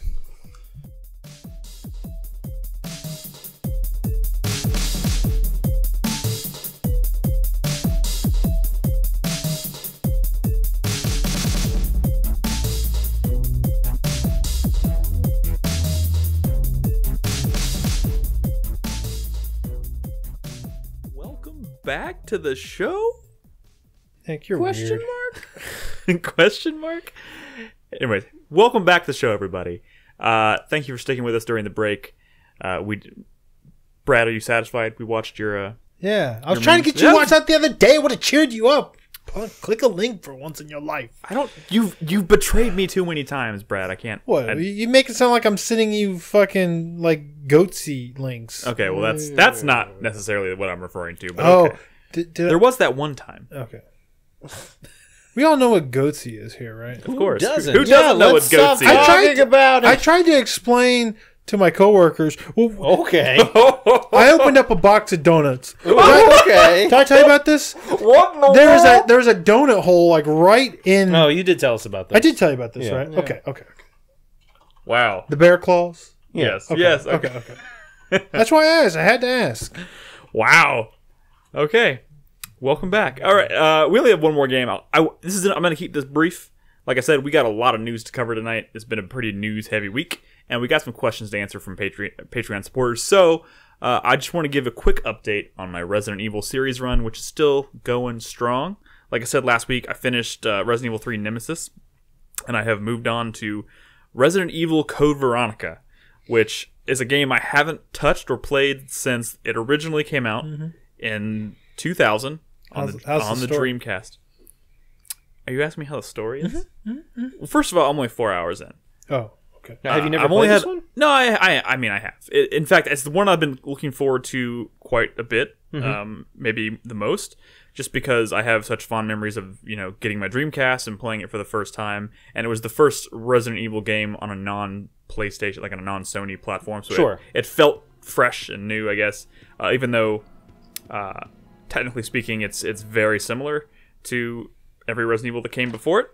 Why did it feel fresh and new? I don't. I think it has I think it just has to do with the visual style and the way the graphics. Because they look use on the like 3D graphics. Yeah, and the camera is no longer is not always fixed. Because they're not using pre-rendered backgrounds anymore, right? Yeah, and Yeah, that's actually a good way of putting it. They don't use the same pre-rendered backgrounds like they did in Resident Which is Evil why 1 through 3. visually this one holds up better than the others. Yeah, I would say so. Although it has a distinct feel to it that it's really hard to put my finger on it. I think the character, like the character designs, or the way the characters' faces and the way their bodies animate, I think it's rendered. The way it's rendered is kind of weird to me.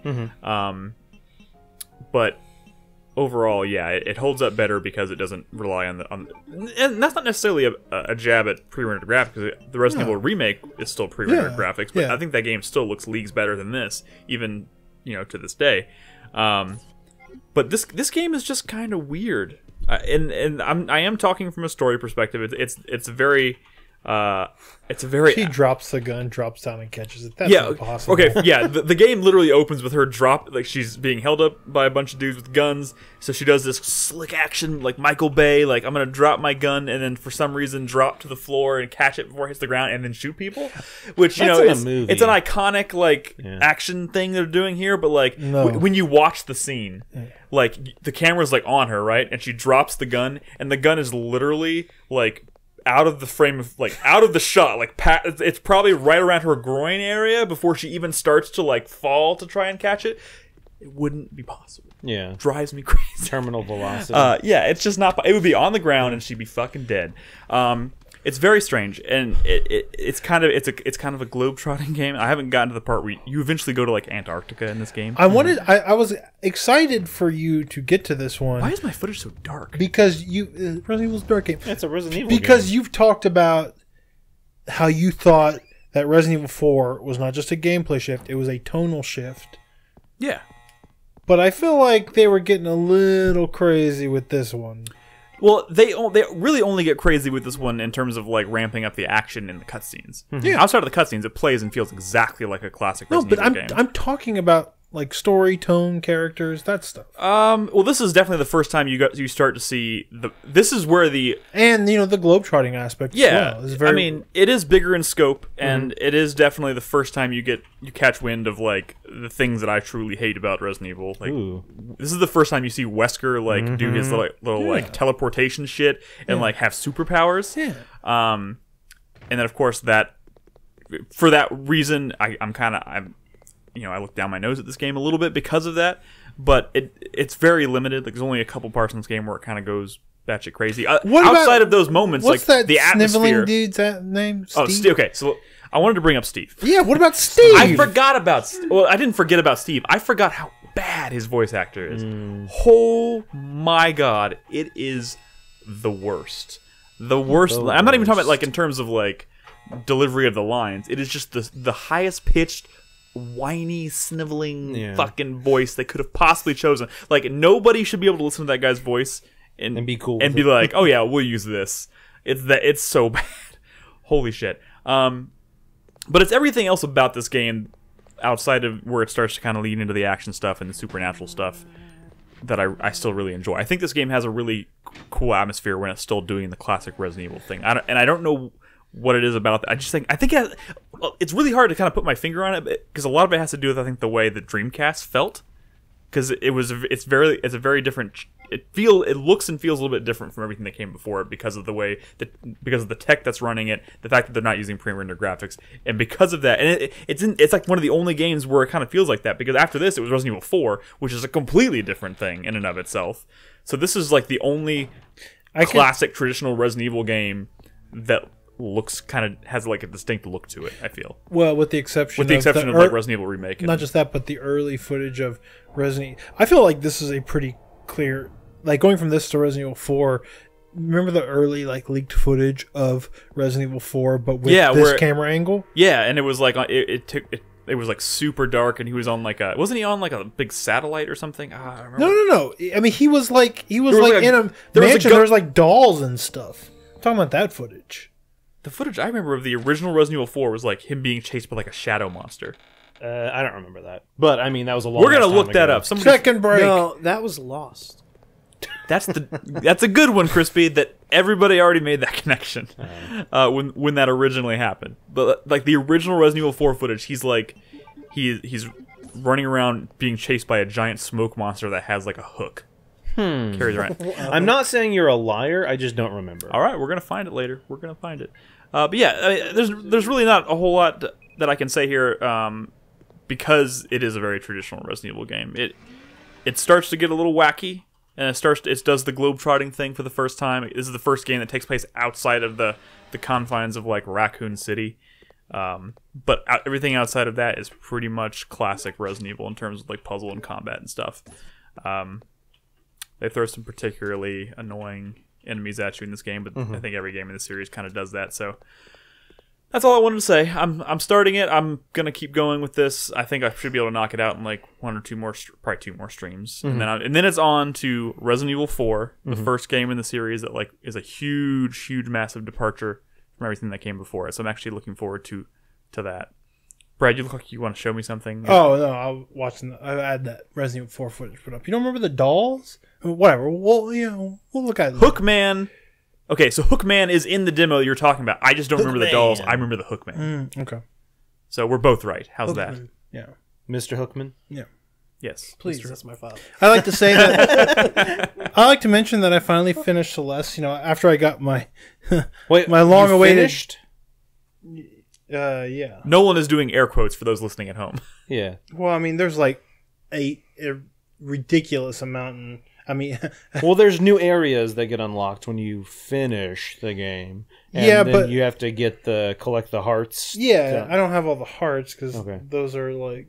I mean, But I'm saying it like There- opens completely new. Like it's like one of those situations where in the B-sides, are you talking about the Yeah. B-sides? Yeah, Yeah. I know. Okay. Look, there is the mountain. yeah. There is a mountain range of content in this game. Okay. But I've played through. No, there is. It's like insane, I know. and that stuff's like ridiculously hard. Yeah. How much of it did you play? So I quote finished the game, and then I started collecting hearts and B-sides, and I maybe did half of the B-sides, maybe 3/4. Yeah. Hearts are very difficult to collect. First of all, Yeah. How do you even find that stuff without like looking it up? So then I got a bunch, and then I looked up a bunch because yes, they are very fucking hard to find. And then those areas that the hearts unlocked are very difficult. Yeah, no. Listen, I'm not even talking about that. I played through the story of Celeste. Sure. All I want to say is, it was on my Switch, and the way I play handheld games is very like slow during my lunches or whatever. I kind of put it off when I heard that this good D-pad was coming out. When I got it, I finally finished playing through Celeste. I just want to say it is a very, very good game, and I think any of y'all in this room should play that game. Mm-hmm. It's really good, and it has like a surprisingly good story as well. Cool.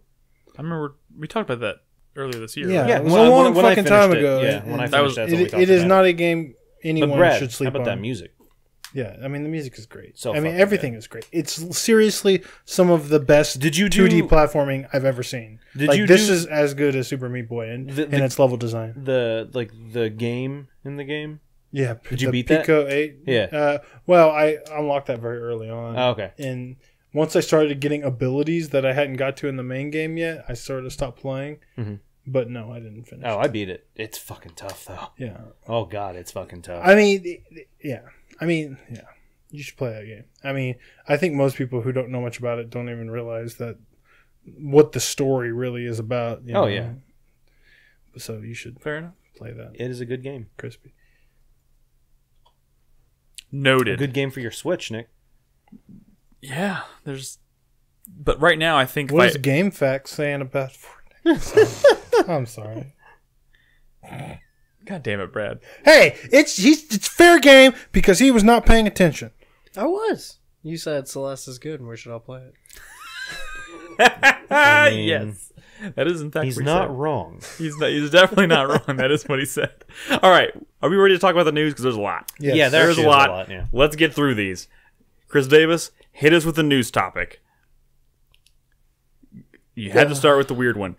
Google has launched Projekt Stream, which basically is I going have to no allow idea you. what this is. Wait, what? I have no idea what this So is. this is I haven't heard of this. What Goo- is this? What is So this is Google's like PS Now. This is Google's. What was the first one called? that the Oh, I know industry what was you're talking about I know what you're talking about. for months. Yeah. And then it never happened. Back when they first started about streaming. Yeah, this Google launched Wasn't their it the one thing you were talking about? Wasn't it like a bunch of PAXs? Was it online. Yeah. Online. Yeah, they had online. This is PAX and stuff. Google has launched, or at least the beta of an OnLive service, which is kind of interesting because one is Google, and two, I feel like even when we were talking about OnLive, we kind of talked about it as if this may be the inevitable future of video games. You know, based on where Where it's not tied to a specific it's piece of hardware. Yeah, exactly. But also, if you get into the beta, you get Assassin's Creed Odyssey for free because How do I get into the beta? No just one's Google like, I'm doing this. It's Google. Dude, fucking yeah. I Yeah. have good internet. You just get to play it, and you can play it in a browser, which is kind of cool. I mean, because you can, it's a streaming game. You can play it on any device, I guess. I mean, I don't know what the beta might limit you to Chrome right now, but I have Chrome. yeah, but it's cool. I mean, I'm assuming Now, my question is, do y'all think this is going to have much of an impact on our side of the video game industry?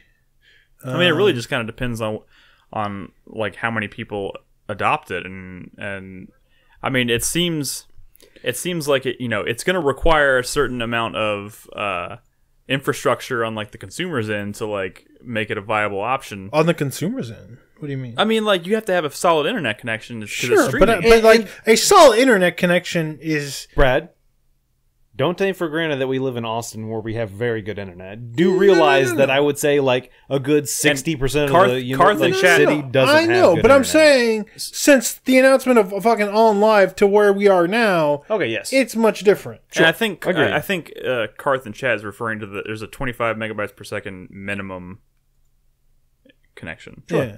And Megabits if you go just outside the confines of Austin, you get to a point where like certain people have like not even close to that. Listen, sure. No, I agree with you. All I'm saying is, so like PlayStation now, they obviously tried to do this, but recently, like Xbox, they've just offered you the option of just downloading the fucking games now. At least the stuff that can physically play on a PS4. And do you have to have The an internet PS2 connection stuff. to run them, I'm assuming? yeah, like it does DRM for checks. it? It does checks. Sure, yeah. Every now So and at then. that point, it's just pinging to make sure you're actually Correct. To making sure you're not doing anything shady. Yeah. Yeah. But you could just download the games, and it's almost like Sony going, you know what? We gave this a shot. It's not working. We're going to give in and just do it like Microsoft. Do you still get the same graphical fidelity of It if says it's streaming? 1080p when you 60. download it? Oh, No, what are you talking about? Stream? Unlike Google Project Stream? well, so I haven't It tried says it. 1080p 60 is what it Yeah, says. I mean, I signed up for the beta. They said they'll get back to me, so I'll let you know. Wait, you just did that just Yeah. now? yeah. Which Cool. I don't know what else comes to the service, but or how long this beta is going to last. But if you have the option to freely play brand new games, that's kind of cool. I mean, I think it's something that it's early to say, but this is Google, and it is Google? I'm not familiar. Who's that? yeah. They're Although they small recently tech startup. Oh, okay. speaking of Google, YouTube Gaming, I don't know what their that means. like Twitch competitor, they're they shut that streaming. down like Really? very recently. Wow, I'm glad we decided not to make that move. Yeah. I believe that's true. Yeah. YouTube is Yeah, we'll keep an eye on this. imploding, isn't it? Well, it's because YouTube's trying to fucking do everything in the world. They need to focus. They're ruining our children. All right. With their yes, let's move on to Papa. the next one. We'll keep an eye on this and kind of return to it if anything new breaks with it. So, next we have. Okay, so Brad, I know you have some thoughts on this. The author, the creator of The Witcher, Yeah. is suing CD Projekt Red for more royalties. Yeah. So not how that works! You signed away your rights! You fool! okay, so the reason I want to bring this up is because I just think it's funny. it has nothing to do with the fact that he probably has this lawsuit and has no legal leg to stand on, right? He doesn't. Well, But that we're talking doesn't- about European law. Well, true. That's the It point. is a The point wasteland of we chaos. don't know what that contract was. We don't know the the law over there. We don't know what his don't know lawyer's the law plan here. is. That's not the point. The point Polish is law. like the reason I wanted to bring it up is because the reaction has been kind of what Nolan's reaction is, and it's that like They're laughing in the face of this guy. He's like a villain now. Well, This person who literally created... Well, CD Projekt Red is pretty, idolized. Well, so hold on. Exactly. I will say that everything I've read about this scenario was CD Projekt Red was like, hey, bruh, Andre, how do I say his name? I can't. Andre. Polowski, whatever his name is. They're like, hey, It's bruh, Polish. we like your stories. We want to make a game out of them. And he was like, I mean, I guess. And they're like, hey, we're going to give you a percentage of the profits. And he was like, no, that's stupid. Video games are dumb. You give me a hard set of money right now. And they were like, okay. And that's the contract they signed, and that's what they got. And now the Witcher games are fucking making a boatload of money. And we he's know like, the facts. I want that money. Okay, the tone you're putting into his mouth is Putting my the dick point in of what his I'm mouth. talking To be about. fair, To be based fair- off that first game, he was kind of right. No, but that's the thing. This was a so in Poland, this author is like fucking Tolkien over there. Correct. I understand that. I And know. the studio that says we want to make a Witcher game was a Polish studio. Correct. That was nothing at the time. Yes. Like you can watch the CD Projekt Red's fucking documentary. I forget who made it, but like they were a nothing studio back then. So he was like, it's like a risk thing. It's like, well, I could take royalties over like, and he admits all this stuff. He's like, yeah, in hindsight, obviously, I wish I would have took that other business decision. And, the point is not whether he's right or not. He made a business decision. I don't know the details of that contract or if it was for more, did he sign away 100% anything they want to do with this universe? Who fucking knows? The point is, it's just this creator of the series that we love, these characters that we love, and people are vilifying this man for a lawsuit that honestly doesn't really affect us. And that's fine for us to have an opinion, but like to drag him through the dirt Well, hold on, because Brad. how dare. This is all about whether or here's not my question. We're gonna get more. Witcher Here's my games. question. Did he go to CD Projekt No, Red? but I mean, like the vitriol is coming from a place of like you're interrupting No. our stream of Witcher hold on. games. No, it's Hold not. on. It's not because none of these CD Projekt Reds believe that this would be the fucking end Brad. of the Witcher games. No sensible one. here's my It's thing. that they dare challenge their favorite game studio. No. Here's my thing. Yeah. Here's my question. Did there's he a lot. go to CD Projekt Red and say, hey, I made a mistake. Can I get in on any more? And if they said no, okay, that's one Okay. thing. But did he just out of the blue be like, I'm suing you because you're making money off There my was thing? an update to this story too. He did admit CD that. Projekt Red did did come back and say we want to work with you and try and work this out to it, and they offered him certain. I don't know if it was what X amount of money, I guess. yeah, I don't think it was what he asked for, but they said, hey, we would like to work with you to like make this right, and they offered him royalties, and he turned it down. So He still wants to sue him? I think he still wants. Well, to sue yeah, him. fuck that guy. So here's my thing, Brad. not my point. Brad, here's my thing. I hate lawyers. I hate the fact that in this 2018 society day and age, people go out of their way to sue because this is what I am deserved, this is what I am owed, for whatever it may be. I don't like that. I like the concept of sitting down and talking about something. I understand lawyers need to be there for that. But like fucking lawsuits to just like all the fucking TV commercials, they're like, oh, are you in a car accident? Call me because I will get you $1 million because blah, blah, blah. I hate lawyers. Everyone hates lawyers. But that's what I'm saying is if CD Projekt Red, as soon as he approached them and was like, hey, I think I got a raw deal, and they were like, hey, let's work something out, that's one thing. But to just be like, create a lawsuit.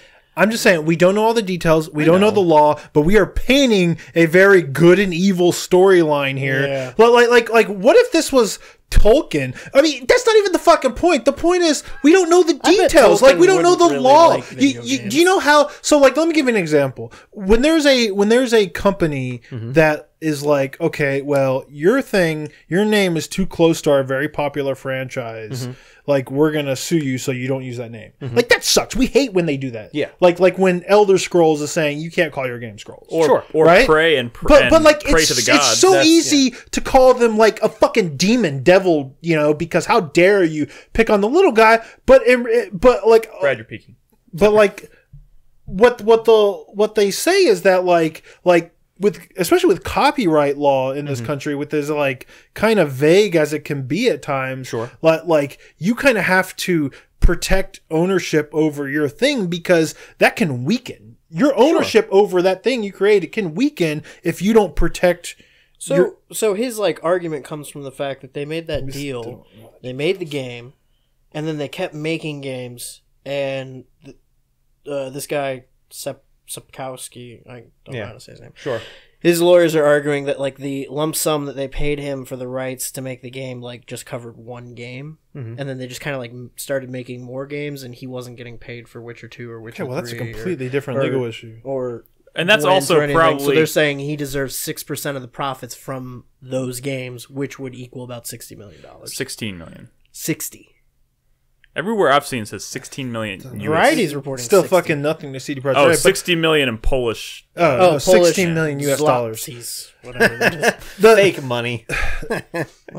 Give him the coins. The point is, people are so quick to take sides, vilify this man, and like I'm just saying, take a step back and realize that he's the reason that you're even playing Witcher games. I'm not vilifying him. But I'm saying not he's just talking about kind of you. being an asshole. No, the whole reason he brought this up in the first place is not because of your reaction. It's kind of because about that's that the too. general This goes reaction. back to like what I've been talking about.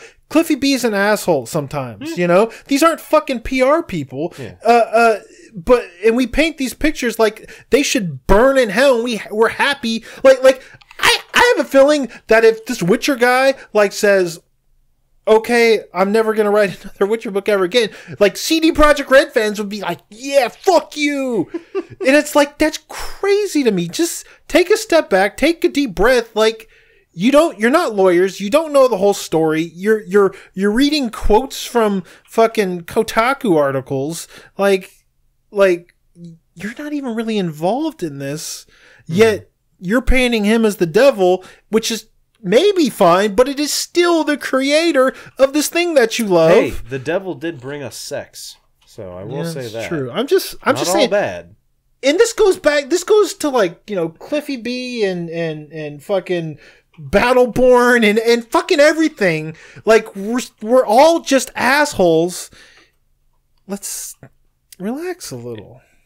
That is You're taking the side of a gigantic corporation that is But I will say, Not your friend. not your friend at all. I will say they're not my friend, but I will say I like do 26 like. free DLC items. Well, no, but it was 16, and I will say that I do like their approach to gaming. I mean, it's No, one of those you're scenarios right. where CD Projekt Red is one of the fucking good game developers out there. You're they, right. They are I not admire fucking aspects of Telltale. that They studio. are not Activision. They are not fucking out there just to make money. They clearly love what they do, and they do what they do for their community. I understand that they are trying to make money, But if the as the everyone chips in the were fucking down, world is. if the chips were down, they would. I don't think they would hesitate to do, whatever they needed to do to like maintain their. course. It has something like, to do with a little bit of this elitism, like look at the Star Wars thing.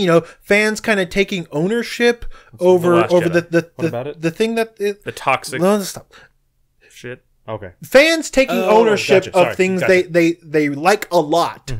And when you take a step back, like look at this situation. This is literally the person who created the thing, and fans I feel like are taking maybe more ownership over it than the man who created the thing and the characters. Like, you know what? I think the books are better There's than a the games. weird bit of- Not just that, but like the Witcher games did not get good until they finally actually started just continuing the story from the Correct. books. Because those first two games, that was CD Projekt Red trying to make up their own shit, and it wasn't as fucking good, Right. not even close. I agree with you. I agree with you on that. Like I said, I don't have all the details. I understand that. My opinion is, if he had approached CD Projekt Red and said, I got a raw deal, can I get in on more because it's my thing? And they said, no, fuck you. Which is what happened, Well, That's there's what also Yeah. yeah. So like this thing I'm reading here says that in Poland there's an article in copyright law called Article 44, which says that if there's a disproportion between what the author is getting paid in fees and what the publisher's revenue is, that the author can take the publisher to court and the court will set a fair fee for the author. And apparently his payout, which was undisclosed, but rumor is it was somewhere around $10,000 is how much he got for licensing the Witcher game, and CD Projekt Red's revenue on the series has been closer to like 250 million. Mm-hmm. I mean, that makes sense to me. But yeah, yes and no to an extent. But but once again, this was a person who is, a little bit older and not willing to accept technology and changing because he said that games are dumb and you're not going to make any money. Yeah, but Schadenfreude is not like a good reason to not pay the man what he's owed. Also, like I agree with that. And like I said, I would not be opposed to them giving him like money. I don't think he's owed 60 million. I mean, for what it's worth, CD Projekt Red has It's said 16 that they're million, by the way. has US. said 60 that they're million Polish money. no, 60 million in But Polish, if we're talking about 16 $250 million Is that American it's- monies? Yeah. Yes. Okay. American. So 16 million is what he's asking So- for legally. But also, I don't think CD Projekt Red just has a fucking room with stacks of cash No, in you're it. Guys, right. You're right. we- I'm not no, even no, saying but that he they're- but deserves they're- the money. I'm not. Yeah, it's I'm like- just saying the attitudes are so gross. It's I think I think the discussion around the issue is a lot more toxic than the actual issue itself. Yes. Because it seems like both parties are trying to work to come to a amicable it should. understanding. To be honest, it shouldn't like- even be. I don't even think it should be a story. It really isn't. Yeah. It doesn't seem like it's really the business of the. You know what? Like Dude, people I keep mean- saying he's an asshole. He's a dick. Like that's why they say fuck him. Don't give him the money. But it's like I mean, if whether you- he's a dick or not shouldn't really have any impact on whether he wins or. Remember when the Ebert said dispute or video not. games weren't art? The reaction was like just it's cool. Take a step back and Yeah, think we about how won much in that. the end on that one. And take a step back for Yeah. take a step back for 1 second and think about how much that really affected your life. Yeah, It it's did. just- Everyone's jumping kinda down fucking weird. Ethan Hawke's throat because he said fucking Black Panther wasn't as good as like Godard, and people they're like, "Oh, your movies suck." Handsome Hawks was that? It wasn't as good as Godard. Yeah, Oh, like wow. that's literally what That he is- said, and people were like, "Your movies suck." Who the fuck is this Godard guy anyway? All his movies are in French. They keep talking to the camera. I don't get it. It's just weird. All right, let's move on to the next topic. I'm sorry I brought that up. When we need to the good stuff? Not yet. Sony is finally allowing crossplay in Fortnite. Why did I had I to put talk this- about Fortnite, Nick. Why did I put this on? here? Well, I mean, Like, it has nothing to do with the actual Fortnite. it's Full a- thing. crossplay though, right? It's a Between big all deal. the consoles, not just Yes. PS4 and PC, which It's they a- already had. Yeah, and it's Thank a big, you, Sony. So let me ask you. Someone in chat, Miss Elizabeth, is saying, "Thank you, Sony." People really have been wanting this? Yes, dude. It is all dude. Remember the other day when I tweeted about? I thought it was more that they were just pissed that Sony would dare say no, dude. The tweet that I said, not that like it actually affects people's day-to-day playing of Fortnite. dude. The tweet that I put out the other day where I was talking about how I think Fortnite has like poisoned like all the podcasts that I listen to because no one ever talks about anything other than Fortnite is because every podcast won't shut up about You listen the to bad fact podcasts. they all talk about fucking Fortnite and how Sony is not Yeah. allowing that's them to do not crossplay. Fortnite's fault, And is it? I know it's not Fortnite's fault. But Fortnite's they're good whipping. Fortnite's a fine game. I like Sony. I don't like Fortnite. Fuck those guys. You know who we... Fuck Microsoft. oh Hey, man, fuck companies. yeah. Just fuck It's cool. companies. It's cool if this leads to kind of a more universal acceptance. So yeah, of I this agree future. to that extent, Brad. I would like to see more crossplay. Like it's one of those situations where honestly, if Sony thinks not allowing crossplay will get people to buy PS4s, they're wrong. You know what I'm saying? It's one of those situations where if you won't let me on my console play with my friend on that console, I'm not going to go out and buy that console so I can play with him. Yeah. You know what I'm saying? Yeah. Or if I already have that console, I'm not going to buy the game on it. I'm not going to buy it No, twice. it's a great thing. And so, in all honesty, like I'm hoping that this paves the way for more crossplay across games. And not to For mention, sure. and It's not a to great mention, thing. it should. I feel like it shouldn't even be an issue from the fact that like it's not like the success of your console depends on that one game or that one player base. Yeah. Like the PlayStation 4 is not a Fortnite machine. Nope.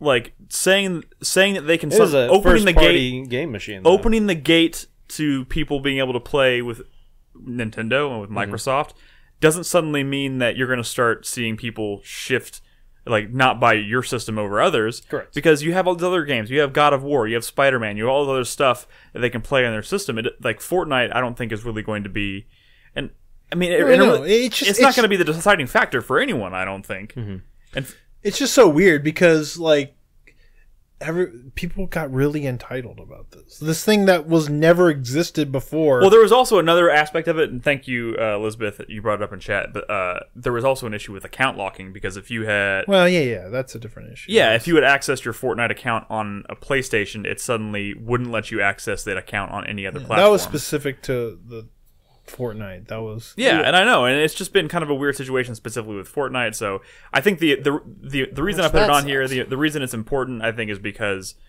the consumers demanded it. Microsoft and Nintendo were already happily letting their people, their player bases play with which each that other. definitely wasn't the case a year ago or 2 years ago, but it's starting or to become, 30 years ago. It seems like the consumer base, 30 years ago. the player base at large, regardless of platform, has been demanding this, and Sony has finally said, "Okay, we hear you. We're going to do it." And I think that's good for everybody, and I think it sets a precedent, and I think nobody wants to end up in that situation that Sony was in before, because now that they've seen exactly what happens and how loud people can get when that happens, I feel like it's going to be one of those things where they're going to think twice if they consider doing that again on a different game. You know what I mean? Yeah. So it's not a big deal necessarily for me, but I know it affects a lot of people. So there it is.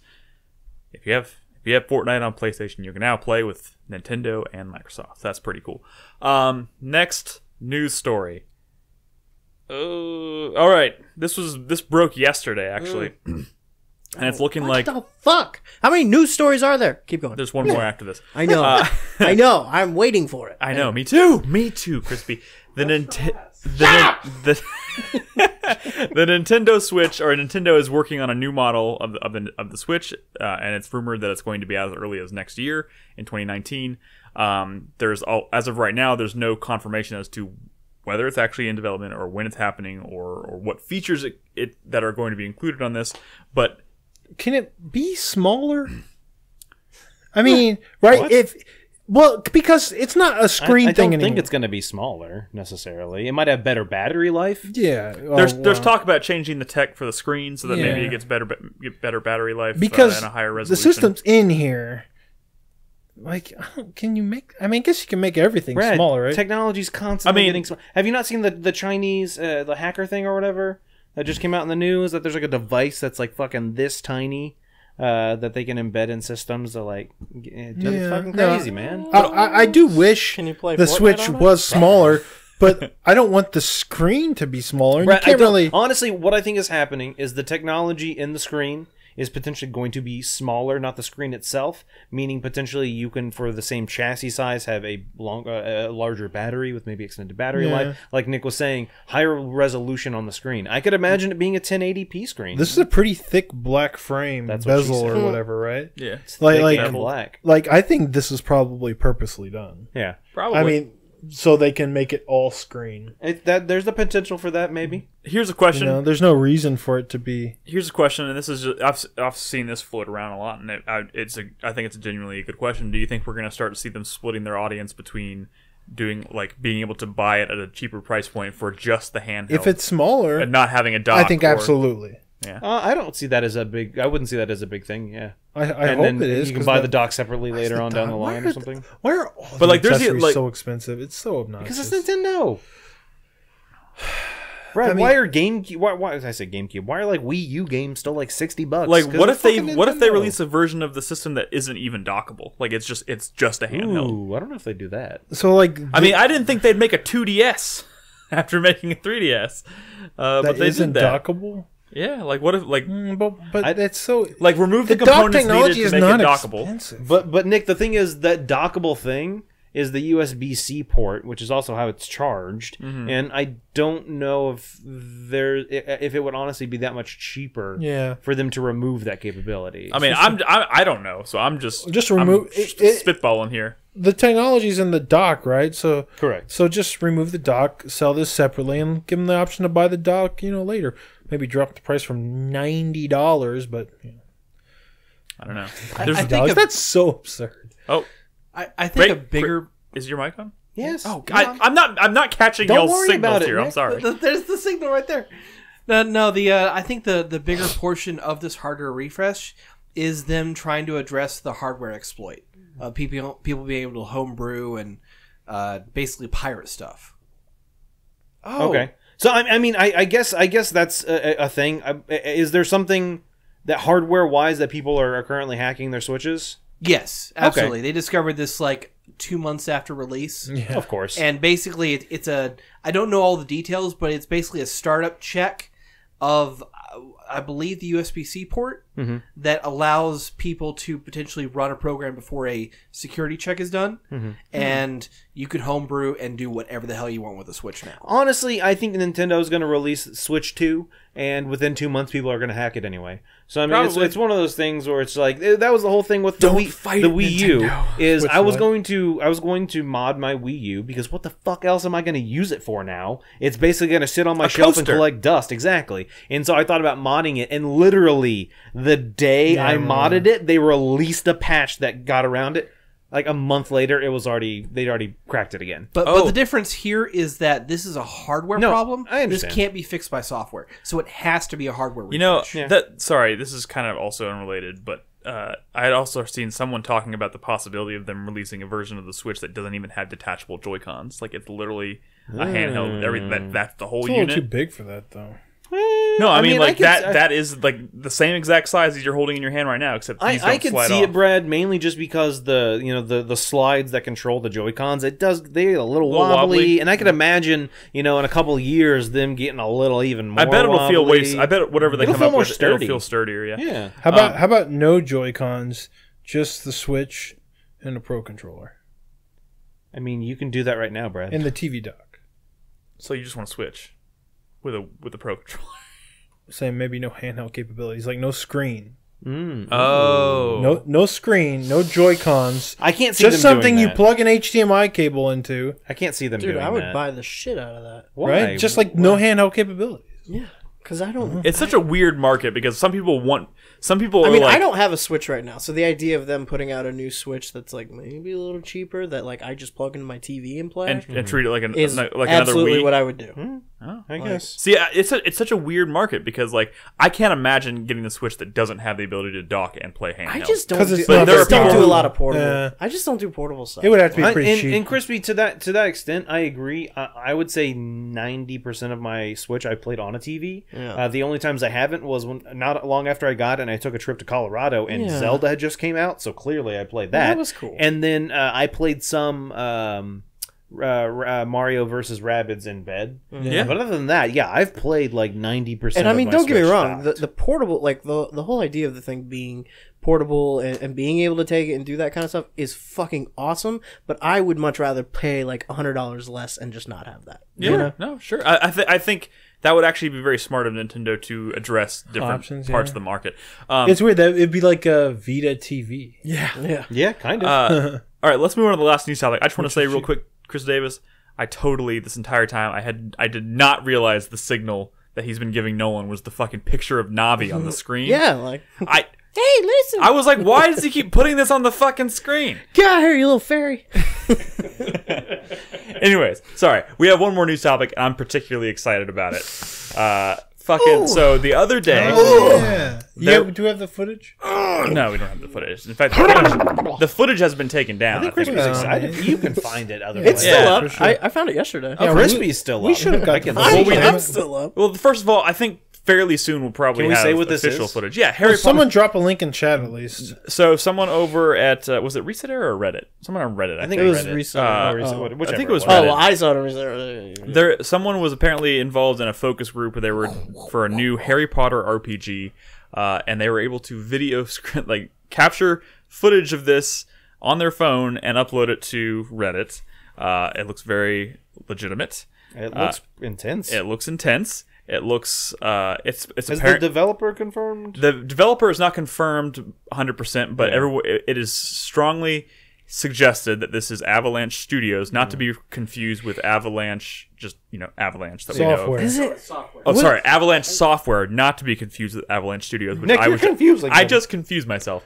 Not It's rumored heavily too because Avalanche Software was recently purchased by Warner Brothers, and they were hiring for people who were deeply in.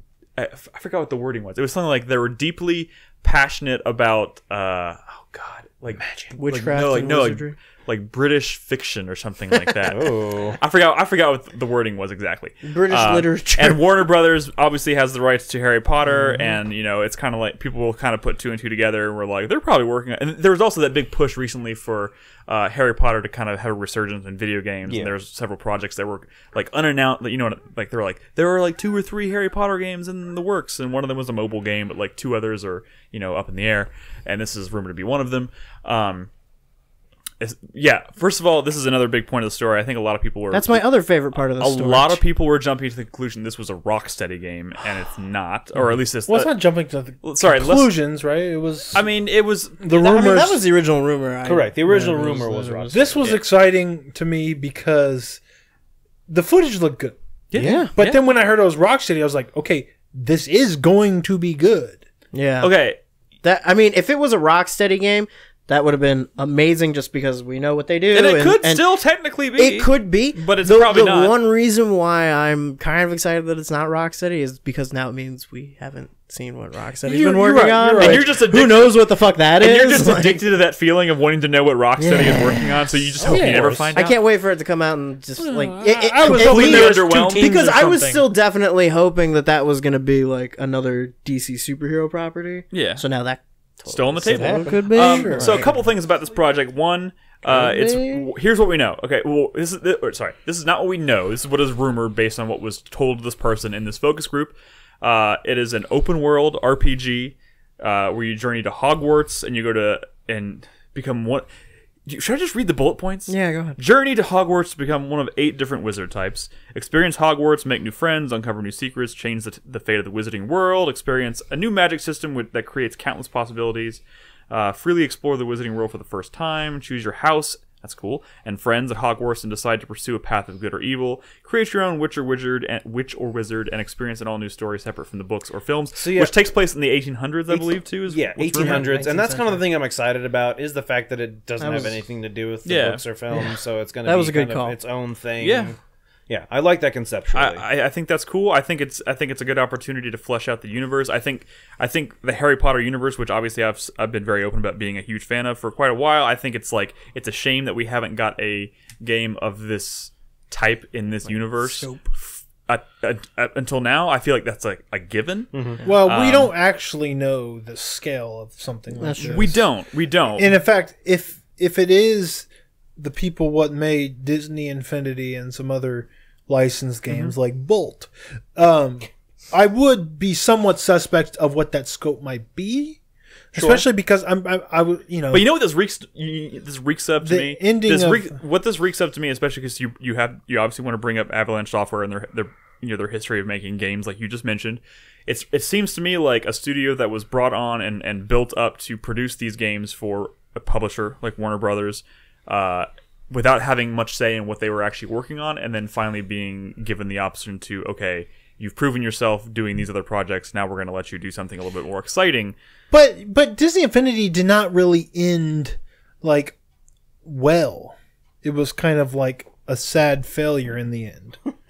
Right? Sure, but not in terms of quality, but what I'm saying in terms of success, like financial success. So I'd be somewhat skeptical. We got to be careful about mixing Disney Infinity into that kind of discussion, because that was Toys for Game, which has its own set of marketing and financial. Right. But what I'm saying is, I'd be somewhat suspect that a publisher would throw them like an infinite amount of money to make y'all's dream game. I'm just, people see this and they're expecting, well, this is finally my Harry Potter dream game.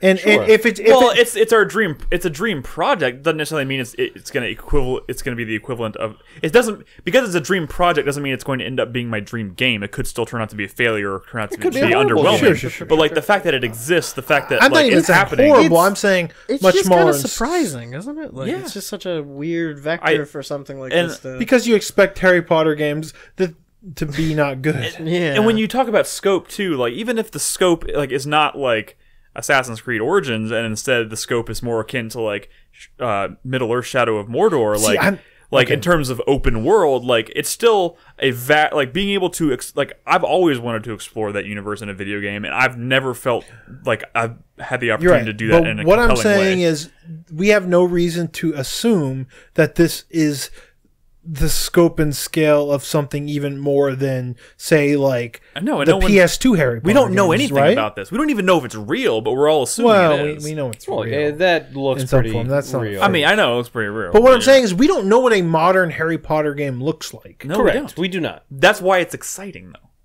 You see And what I'm it's saying? potential. Like, I get everything you're saying. I'm agreeing with everything you're saying. But the fact that it exists is exciting. I just don't want to see a bunch of sad Harry Potter fans. Well, I mean, like, Sorry. what's the like? I didn't necessarily want to see a sad Castlevania fan, but I got one. What does You know that what I have mean? to do with anything? Like what is that like?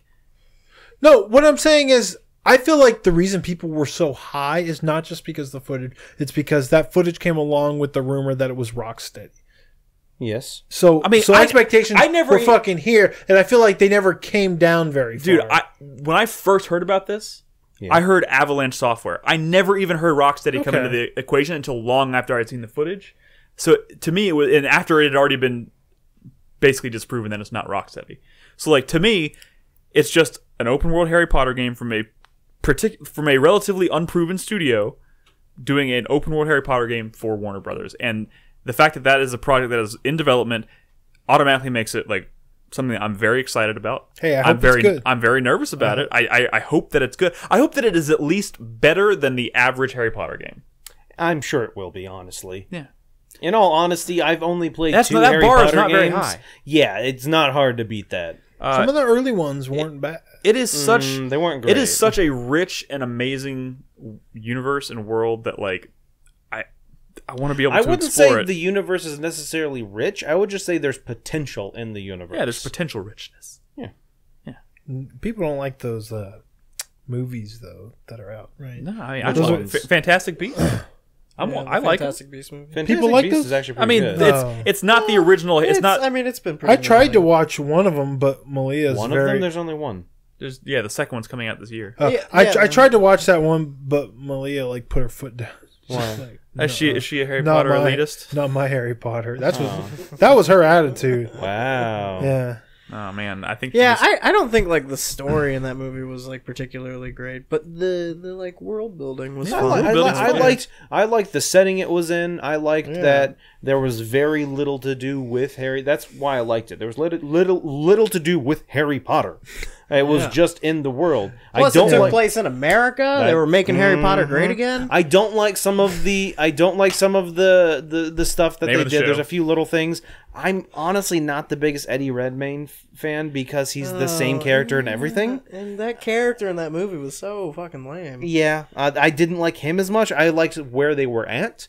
But yeah, I don't know. That was all kinda- right. But anyway, We need to move on. It's Neither here exciting. nor We'll find there. out more. I'm sure. That looked like that footage that we saw looks straight up great. like they were filming a trailer. If there's like which means there's a trailer out there. if there's like legit that dungeons was a in that trailer. game and shit, which it kind of maybe looked like was going on in that trailer. yeah. Holy shit! It sounds to me like what they did is they Holy pulled people shit. into a room, made them sign an NDA, and then showed them a trailer as like a prototype for what they're gonna make. potentially. Which means that trailer exists out there, and we live in a day and age where games get revealed like way too early. It's definitely real because There's also Warner rumored Brothers titles. was the one pulling down the videos, Yeah. claiming that it's their stuff. There's also rumored titles for this game. I can't remember. I don't have them in front. I it think was like one's like magic is it's like Harry infinite Potter, or infinite magic or magic is special. Magic or Awakening or something. magic awakening. Yeah, Friendship I is don't know. Magic touch. Yeah, I don't know. I don't know. Harry Potter magic for everyone. It's a. I don't want to get too excited because when I get too excited, things get canceled. So yeah. but I am pretty fucking excited. Remember that big, huge scale open world Pirates of the Caribbean RPG that got canceled? Yep.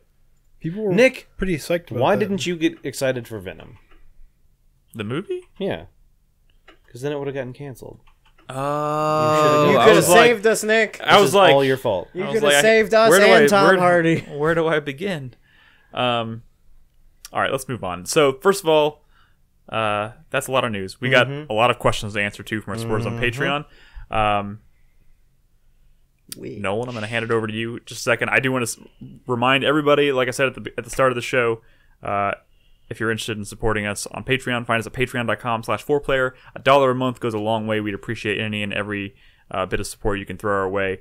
We added some new tiers, so check that out. And like I said, we announced at the beginning of the show, our first supporter spotlight is going to be KNC Cito, and we're going to be reading off some answers to some.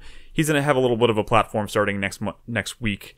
We'll be talking about his favorite games, and he's going to be maybe pitching a game to the community that he thinks is underrated that more people should play, that kind of stuff. So we'll feature that next week, so keep your eye out for that. But for now, let's answer some questions. I think, Nolan, I will tell you there's a dangerous question on here that... I've already skipped it. Okay. We have one new patron this Yes, we week, do. and the first question is from her, Ms. Lizbeth. And she's also in chat right now. She is tonight. So, Thank you, Miss Elizabeth. Miss Lizbeth asks, what are your thoughts on the new announcement from Oculus of the Oculus Quest, the $400 headset that will be totally wireless and no need for PC? Do you think it might give the VR industry the boost it needs with the next-gen hardware? So, I definitely think it's the future VR needs. I think think there's a big potential so it's not for tied this. to any particular, it's not just tied its to own hardware. system. So the whole thing is like in On the your headset? head. Yes. Yeah. I think there's a big potential for this, not in the home, but at certain venues. Think of doing an escape room where you're in VR the whole time. Where you don't actually have to set up an escape room. Well, no, there will still be physical things you interact with, but can you imagine an escape room where you're in VR, so you're fucking seeing shit, and you maybe interact with something in the real world or whatever, but think of like a haunted house in VR. Or some Nolan, shit I gotta like be honest, that sounds terrible. Why? No, like they have a bowl of peeled grapes, there but in is- VR, it's eyeball. Yeah. Well, I think like there's like a VR tourism industry that's Yeah, a like little kind bit, of yeah. coming up. Like Yeah. there are places. There's one company in particular that has its own like proprietary VR system, and they're set up like these 3D spaces that you play VR games in and have encounters and things like that. So I don't know how much this is gonna affect. I know. That. I know. Did- I'm just but saying I I get what thought you're that would be cool. Did she say But there that was a would be price cool. point on this already? $400. $400 Already? Yes. So I will say that's not been the thing that stopped me from getting a Vive or an Oculus for home. I mean, I have a computer and a graphics card that's capable of running it. Being tethered wasn't really my thing. It's more the lack of content out there for me, and also the price point. So is this like does this play the same games like an Oculus Rift? Well, they say it's gonna have Oculus Rift like experiences. Yes, that's what they say. Not My assumption is it's probably not going to be as high quality. The problem I foresee is the fact that, hey, it's wireless first of all, which means it has to have some sort of battery. So it's pack. it may be coming down to like the quality of the PSVR. Maybe. Well, Which we'll some see. people Surprised- are. well, yeah, maybe not even that good, but I think what they're trying to say is like it's not just going to be like all the shit you get on your phone. Correct. Gotcha. But the problem I see is, hey, it's going to be wireless, which means you have to have battery, which means it's straight up going to limit how long you can be in it. Don't get me wrong. Every VR game I've played in, I can only play for so long in the first place before I get a little freaky. Yeah. And I could potentially, it definitely is going to need to have some accessories similar to what the Vive has for the room, because if you're wireless, you really need to be restrained in some way. You really need to be seated. Oh, not necessarily seated. If you've never played with a Vive with the room set up, you set up a virtual boundary. So when you get close to it, in the game, it shows you a wall that's like, hey, this is what you've told the game is your cutoff point. If you keep going, you're going to run into something. I feel like my brain would still be constantly on alert. No, you know trust what I me. One of my friends who lives down the road has one, and maybe you should come over and play it someday, Nick. He literally has a room in his house where he doesn't have anything. He's just got a Vive room. He has a Vive room, but the thing A is, holodeck? yes, pretty much. But there is like a wall that he set up in the game a boundary. So when you get maybe about a foot and a half away from it in the game, it literally, it's hard to describe. It's almost like a like graph paper. It's like just a bunch of lines that it feels like you're in like VR and all like a floating grid. Yeah, you see like a floating grid that's like, hey,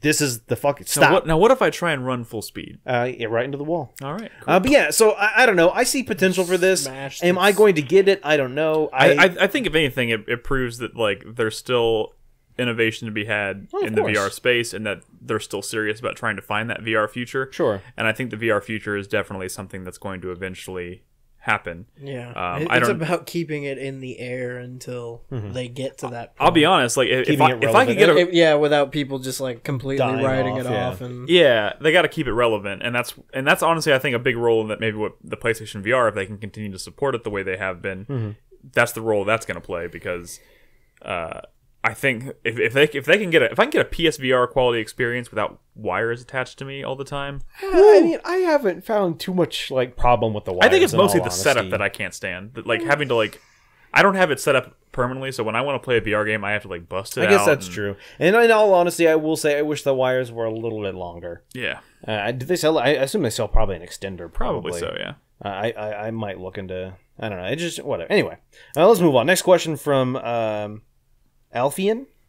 What set of items could you buy that would make the cashier the most uncomfortable? He says, my choices would be a bicycle, eggplant, and duct tape. Ooh. This is actually something I've done, and I'm almost ashamed to admit this out loud. You know, back when I was, I used to go toilet papering a lot, right? Okay. When I was younger. Sure. And one of these we were friend was like getting ready to like go off to college or whatever, so we were like, let's go. Were you a bully, Nick? No, this was all in good fun. We were Dude, Nick was totally. You know what? I don't want to tell the story anymore. Wasn't it good fun for the person whose fucking ass got beat by their dad? I don't want. What? No, I don't want. God damn! I don't want to tell the story anymore. Nope. No, please tell it. Nope. Nope. Do it. Nope. It'll humanize you. Were you toilet papering Melvin's house? No, I never did that. And like, never mind. Let's move on. There were girls you had crushes on. I've been there. Yeah, maybe I think one or two. I get it. I'm not. This is not happening. Let's move on. I think I. Let me just say, I purchased something and it was uncomfortable for everybody involved. Strap on. Nick's birthday. The Barbie. I purchased a Barbie doll and some duct tape, and like that was it. That was kind of weird. Well, you know what? I appreciate it. They didn't say did you buy it. Yeah, I've been there. Could You you? get like Yeah. duct tape and like some candy. It's Yeah, right. Oh. Zip ties, duct tape, gloves, Extra small condoms. a bunch of Velo like plastic sheets. Yeah. Maybe like something like buying like whipped cream like in a can, some pickles, and like a fly swatter. Remember the first time we stayed with Chai Tai and he made like a little kill room? Yeah, no, literally the first time I ever entered Chai Tai's house, he had a Dexter kill room, like not kill room, but like he had a table set up with like plastic sheeting over the top of it. I don't remember what else he had there, but it was very obvious. He was like, just wanted to make you feel comfortable, Nick. And I was like, oh, thanks. That's really nice. A bottle of wine, Magnum condoms, and some lozenges. That's a good one. Keeping in the same theme as like the Dexter stuff. Like, I'm pretty sure anytime you go to like a hardware store, if you're buying plastic sheeting, if you have duct tape and like a hammer, just any of that stuff together in one transaction probably looks. I don't think it does. So like a bicycle helmet and extra small condoms. Oh man. All right, let's move on. Next question from Zolkrone. Is there a genre of games that you may not generally like, but have a game or two that makes the exception? For example, I don't like racing games much, but I love the Forza Horizon series. Yeah. I think Valkyria Chronicles. I don't tend to play Strategy RPGs, tactics games, but this one, like I've tried getting into like Final Fantasy Tactics and XCOM, and I appreciate those games, but Valkyria is the only one I think I've ever stuck with and finished. So there's an accessibility. I mean, in the part that there's that action element. It almost feels like you're controlling a 3D shooter, a third-person shooter. So I think it kind of dashes those barriers that some people have Absolutely. To the genre. I don't really like shitty games, but I love Fortnite. Oh, there you go. Or like sports and car games, but I love Rocket League. There we go. Fair enough. I mean, I'll agree that I don't really like racing games, but there's a couple of Need for Speed games that I was like really into. Yeah. But then that was more just about like, I guess, I don't know, the concept, some of the music, some of like the kind of like little things about it. I mean, Burnout's a good one. Yeah. Burnout's a lot of fun. I mean, I don't play a lot of like.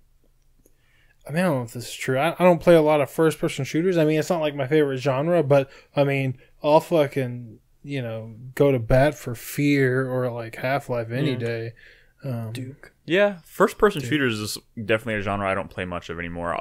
Also, I think JRPGs, while I used to be super into them when I was younger, it's not really my genre anymore. I mean, I'll obviously play Final Fantasy when it comes out, and I think games like Dragon Quest appeal to me because of things like nostalgia and just the art style. I think looks amazing. Some King Griffey's Baseball on Super Nintendo. Fuck yeah. Shit. Ron Gant was my man. All right, let's move on. We got more questions. Zolkrone asks another one. Oh, okay. This question comes from my little brother. Wait, is your little brother a patron? Yeah. We'll give him a pass. All right. Do you believe that the game L.A. Noire requires you to have some real-life detective skills, No. or can help you develop them? Well, detective skills are mostly just problem solving. Yeah. Like detective skills is a gestalt of different skills. It's about being able to read people. It's about being able to critically think about situations. Doubt. About using. Yeah, exactly. Best detective game has gone home. Every detective I know goes doubt. Best detective game has gone home. Do you like to fuck little boys, Nick? My God. That's what makes a good detective. Just out of asking the tough nowhere. questions. Gone Home and The Witness. I think L.A. Noire tries really hard. Oh no, Yeah, it definitely tries really and to hard. be honest, And I don't it- think any game has managed to. And there are some really good moments of like pure synthesis where like you're looking at the clues, you're looking at the people, but there's other things about that game too that kind of flatten out the concept to make it more of a game, Yeah.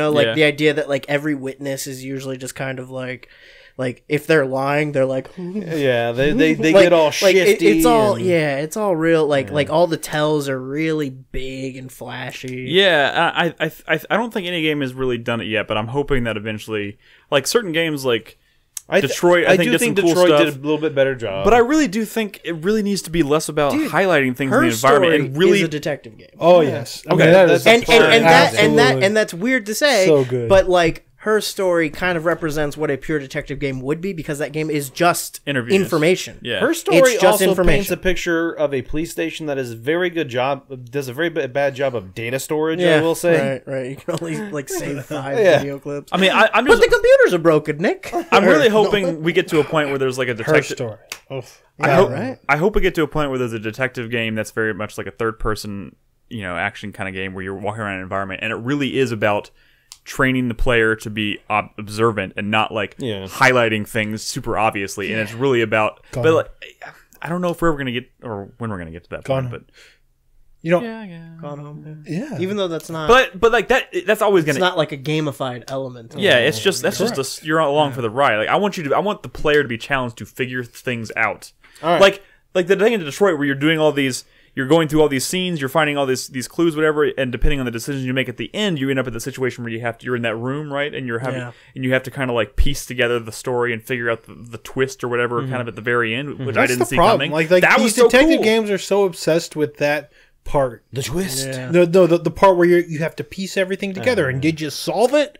Like, why is But, that like- element so important? But like here's Because that's important in detective fiction. Yeah. But it's Well, not really representative of like what an actual detective process. But what Detroit did unique or did well was the fact that like you didn't know it was all going to come together at the very end to this point where like if you weren't observant enough, you completely missed key elements that would help you figure this stuff out at the end. So all you had at the end, you couldn't just like turn like I got to keep looking around for it. Like you had a set amount of evidence that you found throughout the entire game, and that was your moment to try and make a decision or figure out what the conclusion was. And I thought that Murdered was Soul really cool. Suspect did it better than Detroit.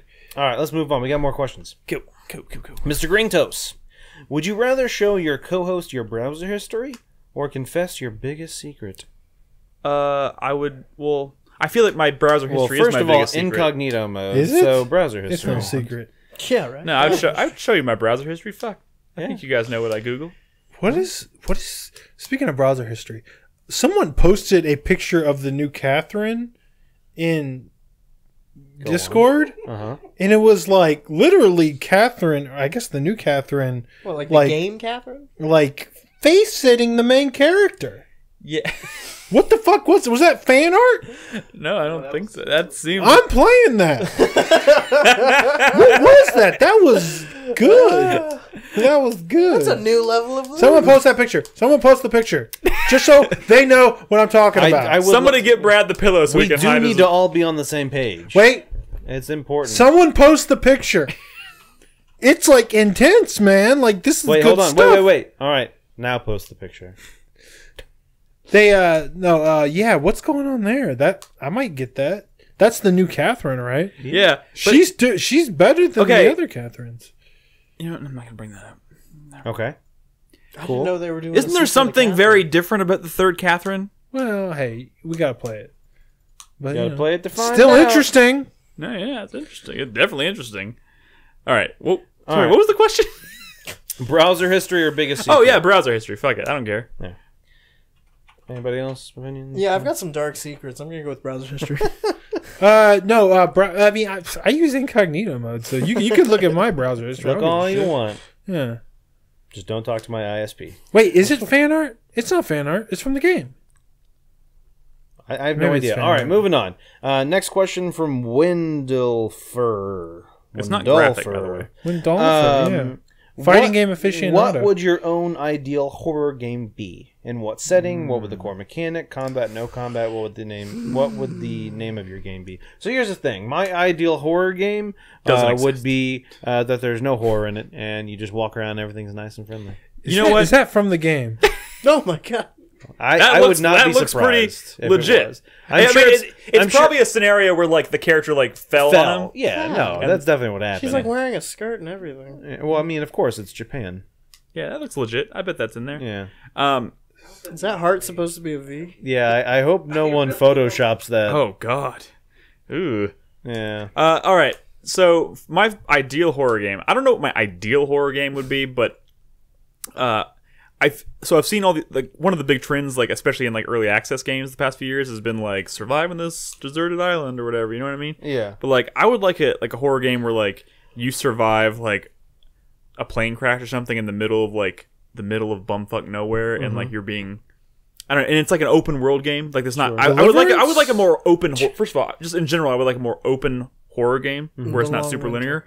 linear, and you're being like hunted by something or some supernatural element or I don't know. But like you're out in this big open wilderness area, and it's about surviving, like having to like fend for yourself. Like Miasmata. But at the same time, yeah, maybe, but like, and like not super prevalent. Like the main thing is like on surviving, finding shelter, finding food. But like every once in a while, you like something's hunting you, and it's and, That's like what Miasmata is. is it? Yeah, but that game's a little jank. But yeah, that's Yeah, what it was. yeah, It was- and, like, the the forest- focus on survival was Someone, amazing. Deputy Dangle in chat brings up the forest, and Yeah. that was one that I thought looked really interesting. But like, forest was it always pretty looked good. super jank, so I Yeah. never tried it. I but- guess so. Didn't it come out of early access finally, like recently? It's another one of those games that looked really cool, but it was early access. Man, and I played that when it like first hit early access. also It was like jank as hell. any like whatever happened to Allison Road, that game that was like the spiritual successor to PT that looked really cool.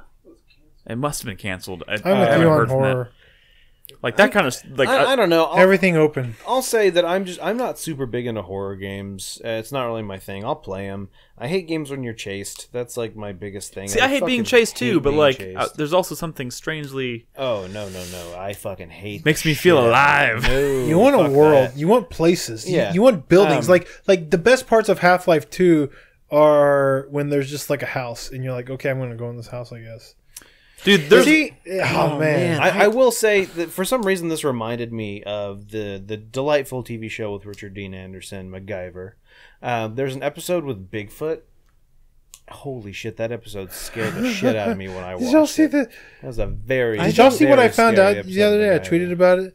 There are 9 seasons of Finding Bigfoot. Really? Yeah. 9 seasons. They really Wait, suck at finding Do they Bigfoot. find him? I don't think so. If they did, I'm pretty sure we would have all That's heard a about big it. Squatch. A couple things about like what my ideal horror game would be, and you guys are probably going to hate this, and Probably. not agree with it at all, because I just have a really weird particular idea about horror. First of all, I think I would prefer supernatural over like real life, like slasher killers, like are terrible, but it's just it's like Those are too real. That's just a thing that I agree, happens. I agree with you. It's like that's not even horror, that's just real life.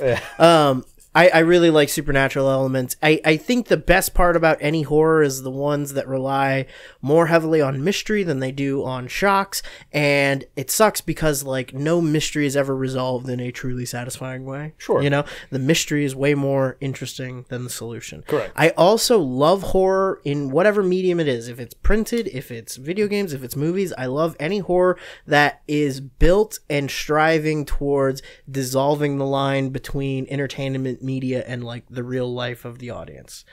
Anything that's like trying to reach off the page, anything that's trying to reach out of the screen and get you. So I like, you know, I think found footage is such a great idea for horror. A lot of people scoff at it and turn their nose up at it, and I get that. I get the cynical view of it, but I really think that that's like the way to think about horror. And I almost think that my perfect horror game would resemble something like Her Story or something like Orwell or something like that, where it's like you are given this one tiny sliver of a window into this like world that kind of dissolves the bounds between where the fiction ends and where the reality. I don't want to play Her Story. I don't want to do almost that. feel I'm like not playing that. I almost feel like it would be like a fucking Pokemon Go game, like something where you know have what'd to be go good? out into the world at night. There's actually and do stuff. been a lot That's of how like, you get murdered, I know. Crispy. There's I been, know. like- That's the excitement. I think a good platform for that would be like some mobile games recently have done like the where the game is just like a phone that you find. Yeah, That would be a perfect there was platformer. there was a really good one that just got a sequel recently. But like the whole thing, it's a game that you play on your phone, but the game just looks like a cell phone Yeah, you're getting, interface, like, and it's like text you messages found and someone's stuff. phone, and you're getting texts, and then like the thing is haunted or some shit. Like it's fucking nuts. Like my favorite horror stories nowadays are like Twitter accounts that are just like doing weird alternate think of media one. horror stories. You know, Yeah. like. There's In fact, I got a Marble text Hornets message kind of- the other yeah, day. dude, the cool Like- thing about horror is that there's so many different ways to do it. Simulacra was the sequel, I think, to the one I'm talking about. Is that or it's the horror? first one? Yeah. Okay, there are some that are definitely not horror. All right, we do need to move We on. have 3 more questions, guys. Come on. We can do this. Chai. With the rumors of the Nintendo Switch, Project Scorpio, and PS5 all looming around the new year, and the hotly anticipated E3, there's tons of speculation about which titles will be on the new hardware and what to expect coming down the pipeline. It is an exciting time for gaming in that we may possibly be playing new consoles in as little as 2 years. My question is, what video game character would you want to sit on your face? Kirby. Kirby is my answer. You got me, Chai. You got me. Haiti. Haiti. You would die. Oh my man. I just think Kirby, You know- Kirby would be like a marshmallow. You know, it's fresh on the mind, but we didn't bring this up at all when we were talking about Valkyria Chronicles 4, but Does Bowsette count? Kai's got Kai a was really a guy. No, the real Kai. I'm talking about Lena, who is now the new Kai. I have no idea what the fuck you're talking about. Valkyria Chronicles 4. I've Spoiler. never Kai. played the game. She's. Did you say guy? No, Kai. Kai. Nick wants a guy to sit on his face? Kai has a really. butt on the tank right there. Yeah, Kai has a Kai's- really great butt. It's just those pants. No, though. yeah, I mean... She's got the same pants that Lara Croft has. Cammy in the White. recent- You can see her butt in the Obviously. banner. Yes, Obviously. you can. I'm gonna go with Kai. No. I'm gonna go with like someone a little less, more like substantial, like someone a little like more there. You know, Like what Bowser? I mean? Like, You mean Bowsette? someone That like was good. Oh, 2B is a good one. like a Soul Calibur character. Or But that would be just like a chunk of metal on your dude. face. Nah, dude. It's a fucking robot. Cammy White. In the blue Shadaloo outfit. That's the one. Wait, who? Cammy. Oh, Cammy. Okay, gotcha. Cammy. I mean, Chun-Li's an obvious answer. Yeah, But, That's dangerous. that's She'll dangerous. just though. destroy your head. Yeah, I know, and I would love every second of it until I died. All right, let's move on. More questions. Shadowstep asks, "Who was your craziest / most interesting teacher?" Ooh. Oh. In my junior year of high school, my teacher was Mr. Watterson, my English teacher. You may know his brother is the creator of Calvin and Hobbes, and he was a really interesting character. Very, very great sense of humor. He's the kind of person, like, if you asked to go to the restroom, he'd be like, "Sure, take the hall pass," and it was like a huge potted plant, so you had to like carry it around the school. That was fun. He's just trying to live up to his In brothers. high school, And you know what? It worked because he was great. in high school, I had a teacher my senior year, Mr. Nelson. I had him for 2 classes a day. I had him for psychology and then for economics. That's all he taught was psych and econ, or whatever. And he didn't teach. Like, he just didn't teach. He just spent the whole class telling us stories about his time in the Coast Guard. Wow. And, like, apparently he was on the, like, McHale's Navy ship of the Coast Guard. Like, Wow. and it was great. You know, every day he'd be like, all right, we're going to do some work today. And he's like, we're not going to get sidetracked on any stories. And we'd be like, oh, but tell us one. He'd be like, nope, not going to do it. But there was this one time. Oh man, my I had chemist. this Go ahead. one Spanish teacher who like really sucked. I mean, the question was like crazy or whatever. This guy was Most like, interesting. Yeah. not most interesting. This guy was crazy. He was a Spanish teacher and he was a little unhinged.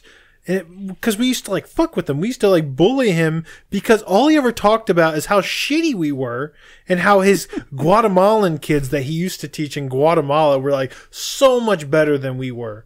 And he'd always be talking about these fucking Guatemalan kids. And we came to really like resent him, but we played so many pranks and stuff on him because we hated him so much because he hated us so much. And he would just like flip out, like someone would like take the eraser and he would just lose his shit. But it was funny.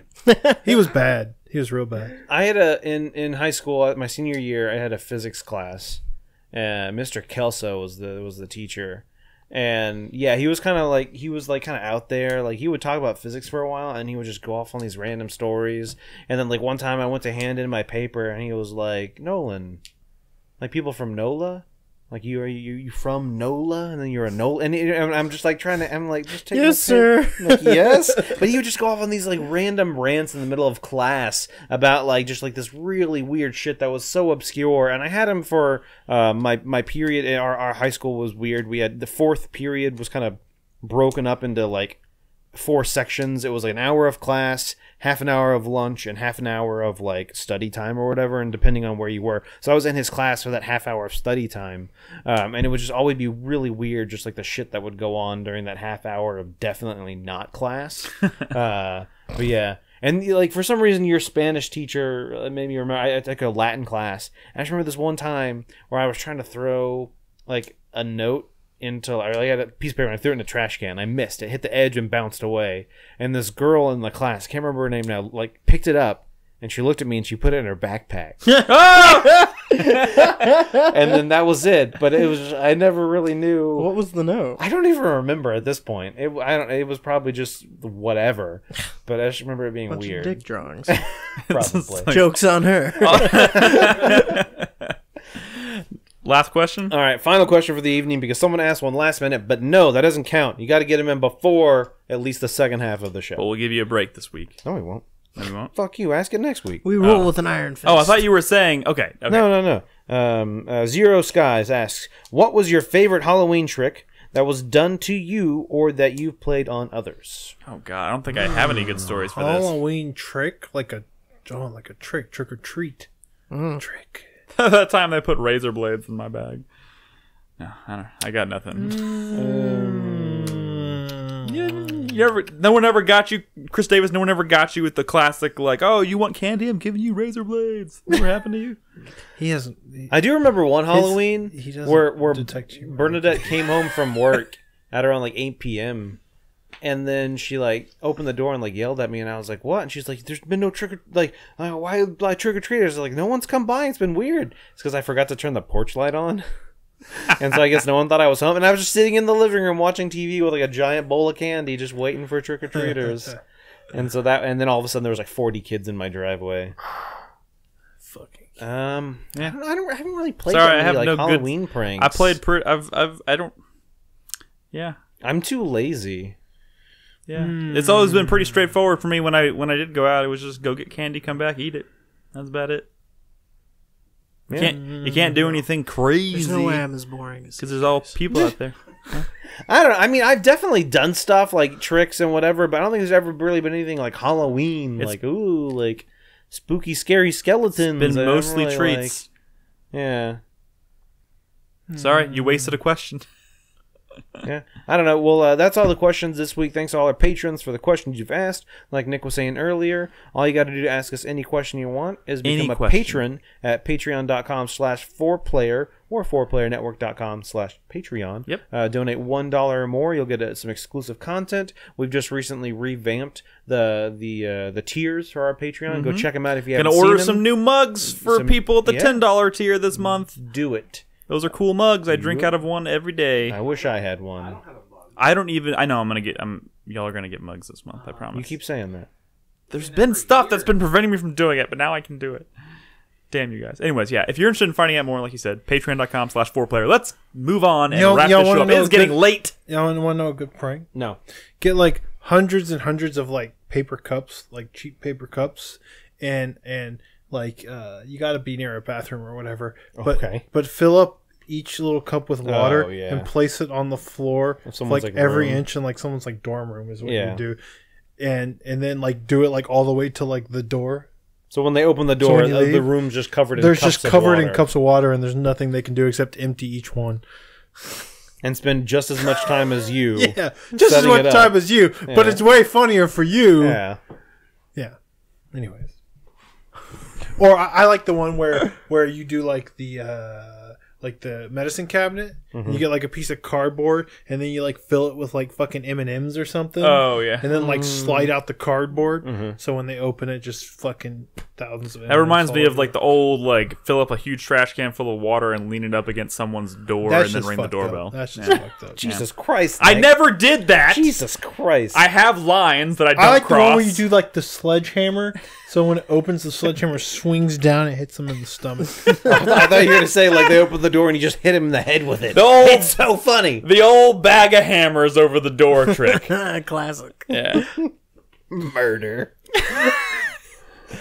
You know, I recently watched Home Alone, and dude, that thinking I was like, kid. These guys would be dead. Yeah, they'd be dead. This movie's Home about Alone murder. 2 is even worse. Yeah. All right, are we ready to wrap the show up? Yeah. 4-player minute. You know how it works. Hype, sweat, thank you, and fuck you. Brad, keep in mind it's late. Let's go. My hype, I'm going to give it for Red Dead Redemption 2. I'm often labeled as a person who hates things that I don't actually hate. I like that first Red Dead, and I've been hearing some things, especially with like the way the dialogue works and how kind of like that whole positive negative reaction is sort of like almost the main thing that you do to interact with the world. It's not just shooting things. It sounds really great and smart for such a big game to be doing something like that. It's cool. And I'm probably going to be playing Undead Nightmare at some point this month. Oh, cool. Nice. My sweat, I'm going to give it to like Darksiders 3. And it's not just because I'm worried that Darksiders 3 might not be so good. It's because I feel like this is Nordic or THQ, modern THQ, bought up a whole bunch of properties, old THQ properties, and some other stuff to kind of kickstart it becoming a big new publisher. And I feel like Darksiders 3 is like the first big game we've seen from them. I mean, they've done like remasters. They've put out some stuff. Don't get me wrong, but this is the first one that they probably dumped a bunch of money into, and I'm a little worried about it. I'm a little worried it might not be that great or even sell all that well. We'll see. Let's see. My thank you. I'm gonna give it to GameFly for. I don't know if they're the ones who like are screwing up, but when I send them back stuff and it doesn't like show up, like doesn't go away from my queue right away, I just like shoot them an email and they're like, I just say, hey, y'all haven't received this yet. I feel like maybe you should have. They're like, oh, okay, sure. And they immediately remove it from the queue. Whether before they even really like research it or whatever, they remove it from my queue so they could send me the next game. So at a certain point this week, I had 6 games out or 7 games out from GameFly just because of this. I'm just saying their customer service works pretty well, and They got to stay active and keeping their customers happy. yeah, it's pretty good. I do recommend GameFly for people who like to keep up with new games, and actually, I recommend it to people who have a lot more time than I do. Right. Because right now I have out Dragon Quest, Assassin's Creed Odyssey. They just shipped that. Mega Man 11. That should be in the mailbox tomorrow. And Yakuza. I'm still working on. Jesus Christ. Yeah. Too many games. Too many games. Oh, and my fuck you goes to myself because of all those games that I have out right now, the one I wanted most was this VR game called Astrobot. And I know a lot of you may have not heard of this, but I'm telling you, you should put this shit on your radar. Maybe we should like buy like a site copy so everybody can play it. This is one of the highest rated games of this year. When I first played the PSVR, there was a demo disc, and one of them was a little platformer where you played a little robot. And it was like the most impressive thing until like Super Hot VR that I had seen in VR. And I was like, this is the future of PSVR. And I was like, Carlos, no, listen, this seems stupid because you play like a little playroom robot. Like, come play this. I made him play it, and he played it, and he's like, fucking whoa, right? They turned that into a full-blown like platformer, and it's like getting incredible reviews. Read my sweat, Brad. And people are saying The bottom one. VR games. Yeah. People are saying that like now there is some like hyperbole. Like there was one journalist that said this is a Mario 64 moment for VR. Really? Yeah. Holy and shit. it's like a 90 on Metacritic, which is like kind of unheard of for a PSVR game. Which game? Astrobot. Astrobot. Yeah. And I'm telling you, if this is a full that little demo blew my fucking mind. Like it's like this is what you can do with VR. And so I'm excited to get that game, but the thing is it costs $40.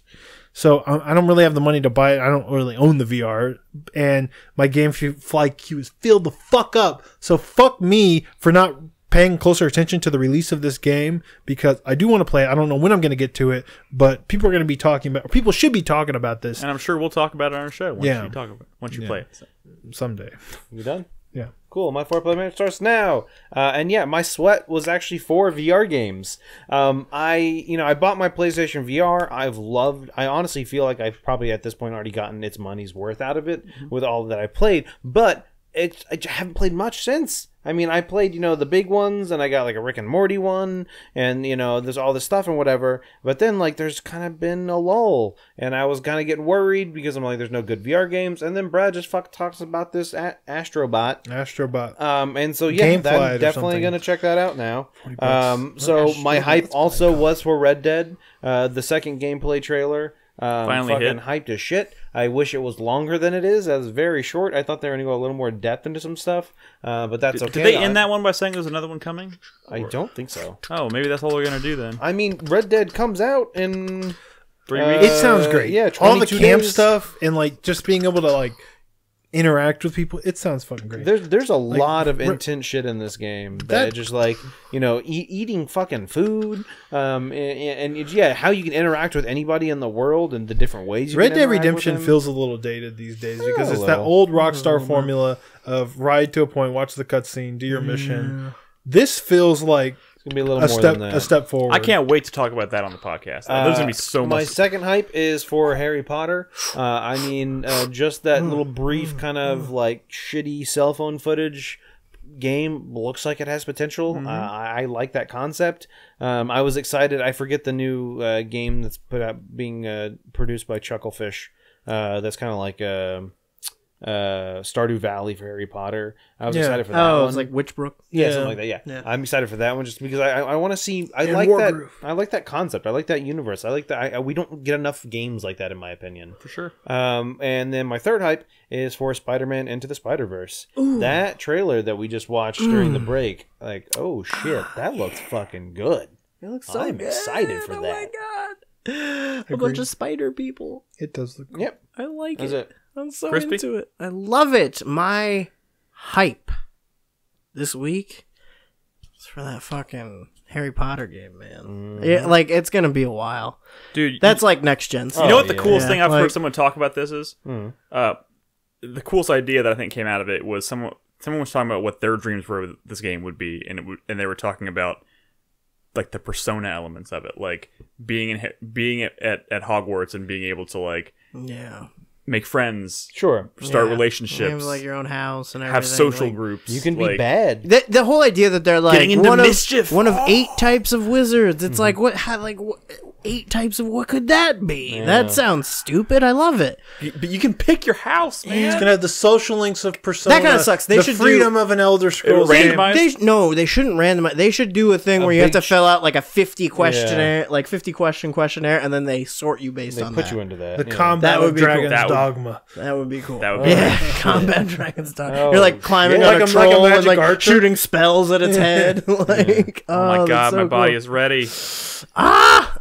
My sweat is for, you know what? Like, we were talking about this, and we were talking about it not being the Rocksteady game, and then Chris Davis was all like, oh, you should look at the rumors for the Rocksteady game, and then I was looking at rumors for the Rocksteady game, and there's like 2 versions of like rumors that are out there, and one of them says it's Justice a League? Justice League game that's going to be like a games of service kind of game, and then the other one's saying that it's like Batman Arkham Universe, and it's going to be like this giant open world Batman game where you can play as the whole Bat family, and it's going to have like full day night cycles. It's going to have like a full living, like breathing that one version better. of Gotham City, and they're gonna have and the storyline is gonna be based on the Court of Owls and everything. And it's like, oh my god! So we're talking like a single player adventure. right. Both of them are supposed to be single player games. Oh, Yeah. okay. So You said games as a service. and I but thought they are hiring people who have they're hiring like network engineers, and they're hiring multiplayer developers too. So there's probably gonna be some kind of multiplayer component either way. Yeah. Both of them sound amazing to me, and I kind of hope it's one of those two, or I kind of hope it's something completely different. Like, I don't know, it's weird, and it just kind of exists in Remember the what you shadowy realm of rumors. Remember right now. what you said earlier in the show, Crispy. The solution is never as intriguing as the mystery. I know when you don't know what it is, it could be anything, and then one day it's just gonna be something, you know, and that kind of sucks. But there's also some good points to that too. My fuck you for this week goes to Assassin's Creed Odyssey for like being good, Yeah. For existing. like fuck you. Yeah, I didn't want it to Like be for good. being like a good 80-hour Assassin's I was Creed like, game, now if I'm it's gonna have to go over- fucking Redbox that. Fuck you. Is it over? Like- I said if it's over 85%, I was gonna play it, and I think yeah, it's like What an is it? 88. God, everyone's like 89. into it. Everyone's like into it, and it's sad. Like I had to stop myself from reading about it because the more I read, I was like, that sounds fucking dope. don't That have time sounds for it. fucking dope. So Let it happen, guys. I know. Let it wash over you. I know. Fuck. I know, but this is not the time. This is not the It is. time It's not for the it. time. This is not the time, but it doesn't matter. I'm probably gonna play it anyway.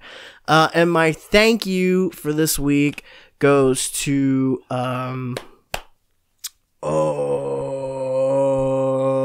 got something for this. You're killing me. Crispy. I never think ahead. I always try to go off the cuff. I always try to like let it. You know what? I'm giving my thank you to Kenton. Okay, Kenton came to me a while ago and he said, I had this idea. I want to do a podcast that's comic based. I want to do like an East meets West sort of thing, but with manga and comics. And we recorded an episode of it already, and it was kind of fun. And we've got plans for more coming up. So maybe we'll figure out how to like put those out or something. I don't know how we're going to do that, but it was really cool. So I want to thank Kenton for looping me in on that idea. So Cool. that was pretty neat. Awesome. That's good to hear. It's always exciting to hear the community doing their own kind of podcasting stuff like that. So exciting. All right. My 4-player minute starts now. My hype is fucking Assassin's Creed Odyssey. I did not expect to be this excited about it. I played Origins last year. I fucking loved it. But for whatever reason, you know, Greece as a setting never seemed to like speak to me quite as much as the Egypt setting did. Because you So don't know anything about fucking history, it's just Nick. a personal preference, and but to be honest, like it's grown on me, and I've been reading about it and seeing some stuff on it, and I was just like, I'm getting super into the idea. And I've everything been I've there, and I'm excited. and everything I've heard about it so don't far wanna from a play gameplay perspective sounds amazing. But strangely enough, like one of the things I'm most excited about, I've been checking like every day. I've been checking to see if you can buy the fucking soundtrack yet, because I can't stop listening to the Origin soundtrack, and I can't wait to hear what the Odyssey You know, the soundtrack best sounds part like. about this game, and one of the main reasons I'm going to play it, is because you get to be a lady. Yeah, that is dude, true. And you I'm get to fucking climb a excited. giant statue's dick. That's yes, true, I too. saw that too. And There's a dude, dick. the Sparta kicks look fucking addicting as hell. Have you seen those? No. There's a compilation video out there of this guy just over and over again, just Sparta kicking people off of shit, and it's the most satisfying looking shit I've ever seen. I cannot fucking wait. I'm getting it tomorrow. I'm gonna be playing it all through the Explorer mode weekend. sounds great. Explorer Even mode though sounds great. It seems a little like Guess Who. My sweat goes to a game that I'm both excited about because it's that time of year, and there's a game in this series that I really liked, but the developer in this new one I'm not quite so sure of. Fucking Call of Cthulhu comes out the day before Halloween this year. No. This is not like Harry Potter I situation. I know. Cyanide is a crap studio. Brad, Okay. I know. I know. That's not the full You soundtrack. liked what we saw at E3 that year? Yeah, Not good I mean, enough. I feel like that was what you would have seen of like Call of Cthulhu: Dark Corners of the Earth had it been demoed at E3 and I had seen it. Like, you know what I mean? Like, we won't know until we see more of it. But you know, I'm hoping it turns out to be like maybe a sleeper hit or something. I don't know. like We'll see what Vampire. happens. But I'm very worried about it because of the developer. My fuck you of the week goes to it goes to Red Dead for being so the fucking like. I'm really worried about the size of the fucking download, man. I'm really worried. I don't think you should. There's- You shouldn't be worried. what does I that should be mean? fucking worried. There hasn't been. I saw the 500 gig because I don't want to have to pop in a disc and then wait for a 50 gigabyte download. Everyone's going to have to. But like that doesn't make any sense. Think about that. Well, then, it Nick, does. your So- game's gonna look like poo-poo butt. This No, is the I'm world not- we live in, Nick. Pop it in and go to sleep. Wait. Dude, I'm not. Oh, you're not going to You're missing my point here, man. It doesn't make any fucking sense. Like, if you want this to be the best-selling game of the year, I don't think it's possible to do that and require. Well, like I said, half Nick, the they can audience have to fucking download a something like Blu-ray XL. I mean, It could all be on one maybe. disc. It will Maybe. be the best-selling game of the year. But I think that large patch... Wait, the minimum is 1 You can't. Yeah. As far as thought I that's know, like 4K assets as- and stuff. yeah, which I'm gonna play in 4K. But like you have you can't. As far as I know, the Blu-ray discs they use are 50 gigabytes. It's 105 gigabyte down or total required. So you're gonna have to download 55 gigs of it, unless they do a 2-disc thing, which I don't think has ever been done before on this generation of consoles. To my knowledge, it hasn't. It's got me fucking worried. I don't know how the hell they're handling this, and they've been super quiet about it. No, they haven't confirmed one way or another how it's gonna work. I don't know. It's kind of worried. So fuck you until you're a little more transparent about it. And my thank you of the week goes to Chai Tai. He actually sent a game that he wants us to stream that you'll probably see on the feed this month. The Persistence. The fuck is this? It's a VR game. I played a demo of it with Robin a few weeks ago. It's kind of fucking cool, and it's got an element apparently of like a second player can sit there on like a tablet, like an iPad, and like fuck with your game while you're playing in VR and like spawn enemies and shit. I don't know. It looks kind of cool. It reminded me a little of like Dead Space when I was playing it. So I don't know. I'm gonna give that a try. Maybe we'll do that. Like we announced last week, we're gonna be doing a kind of, a Halloween horror event kind of thing where we're playing horror games all day. Maybe you'll see that as part of that stream. I don't know. But there's a lot of fun stuff. Yeah, no. Is that 4 gigabytes? No, it says PS4 Pro Enhanced. Oh. Any VR game is, though, at this point. So yeah, it does say 46 gig. I want to say thank you for Chai for sending that over. Thanks, Chai. We'll find a way to get that on the stream this month, maybe during that Halloween stream. It's horror. Horror. What? This is horror? Yeah, it's horror. It's kind of like Dead Space. So yeah, thank you to Chai.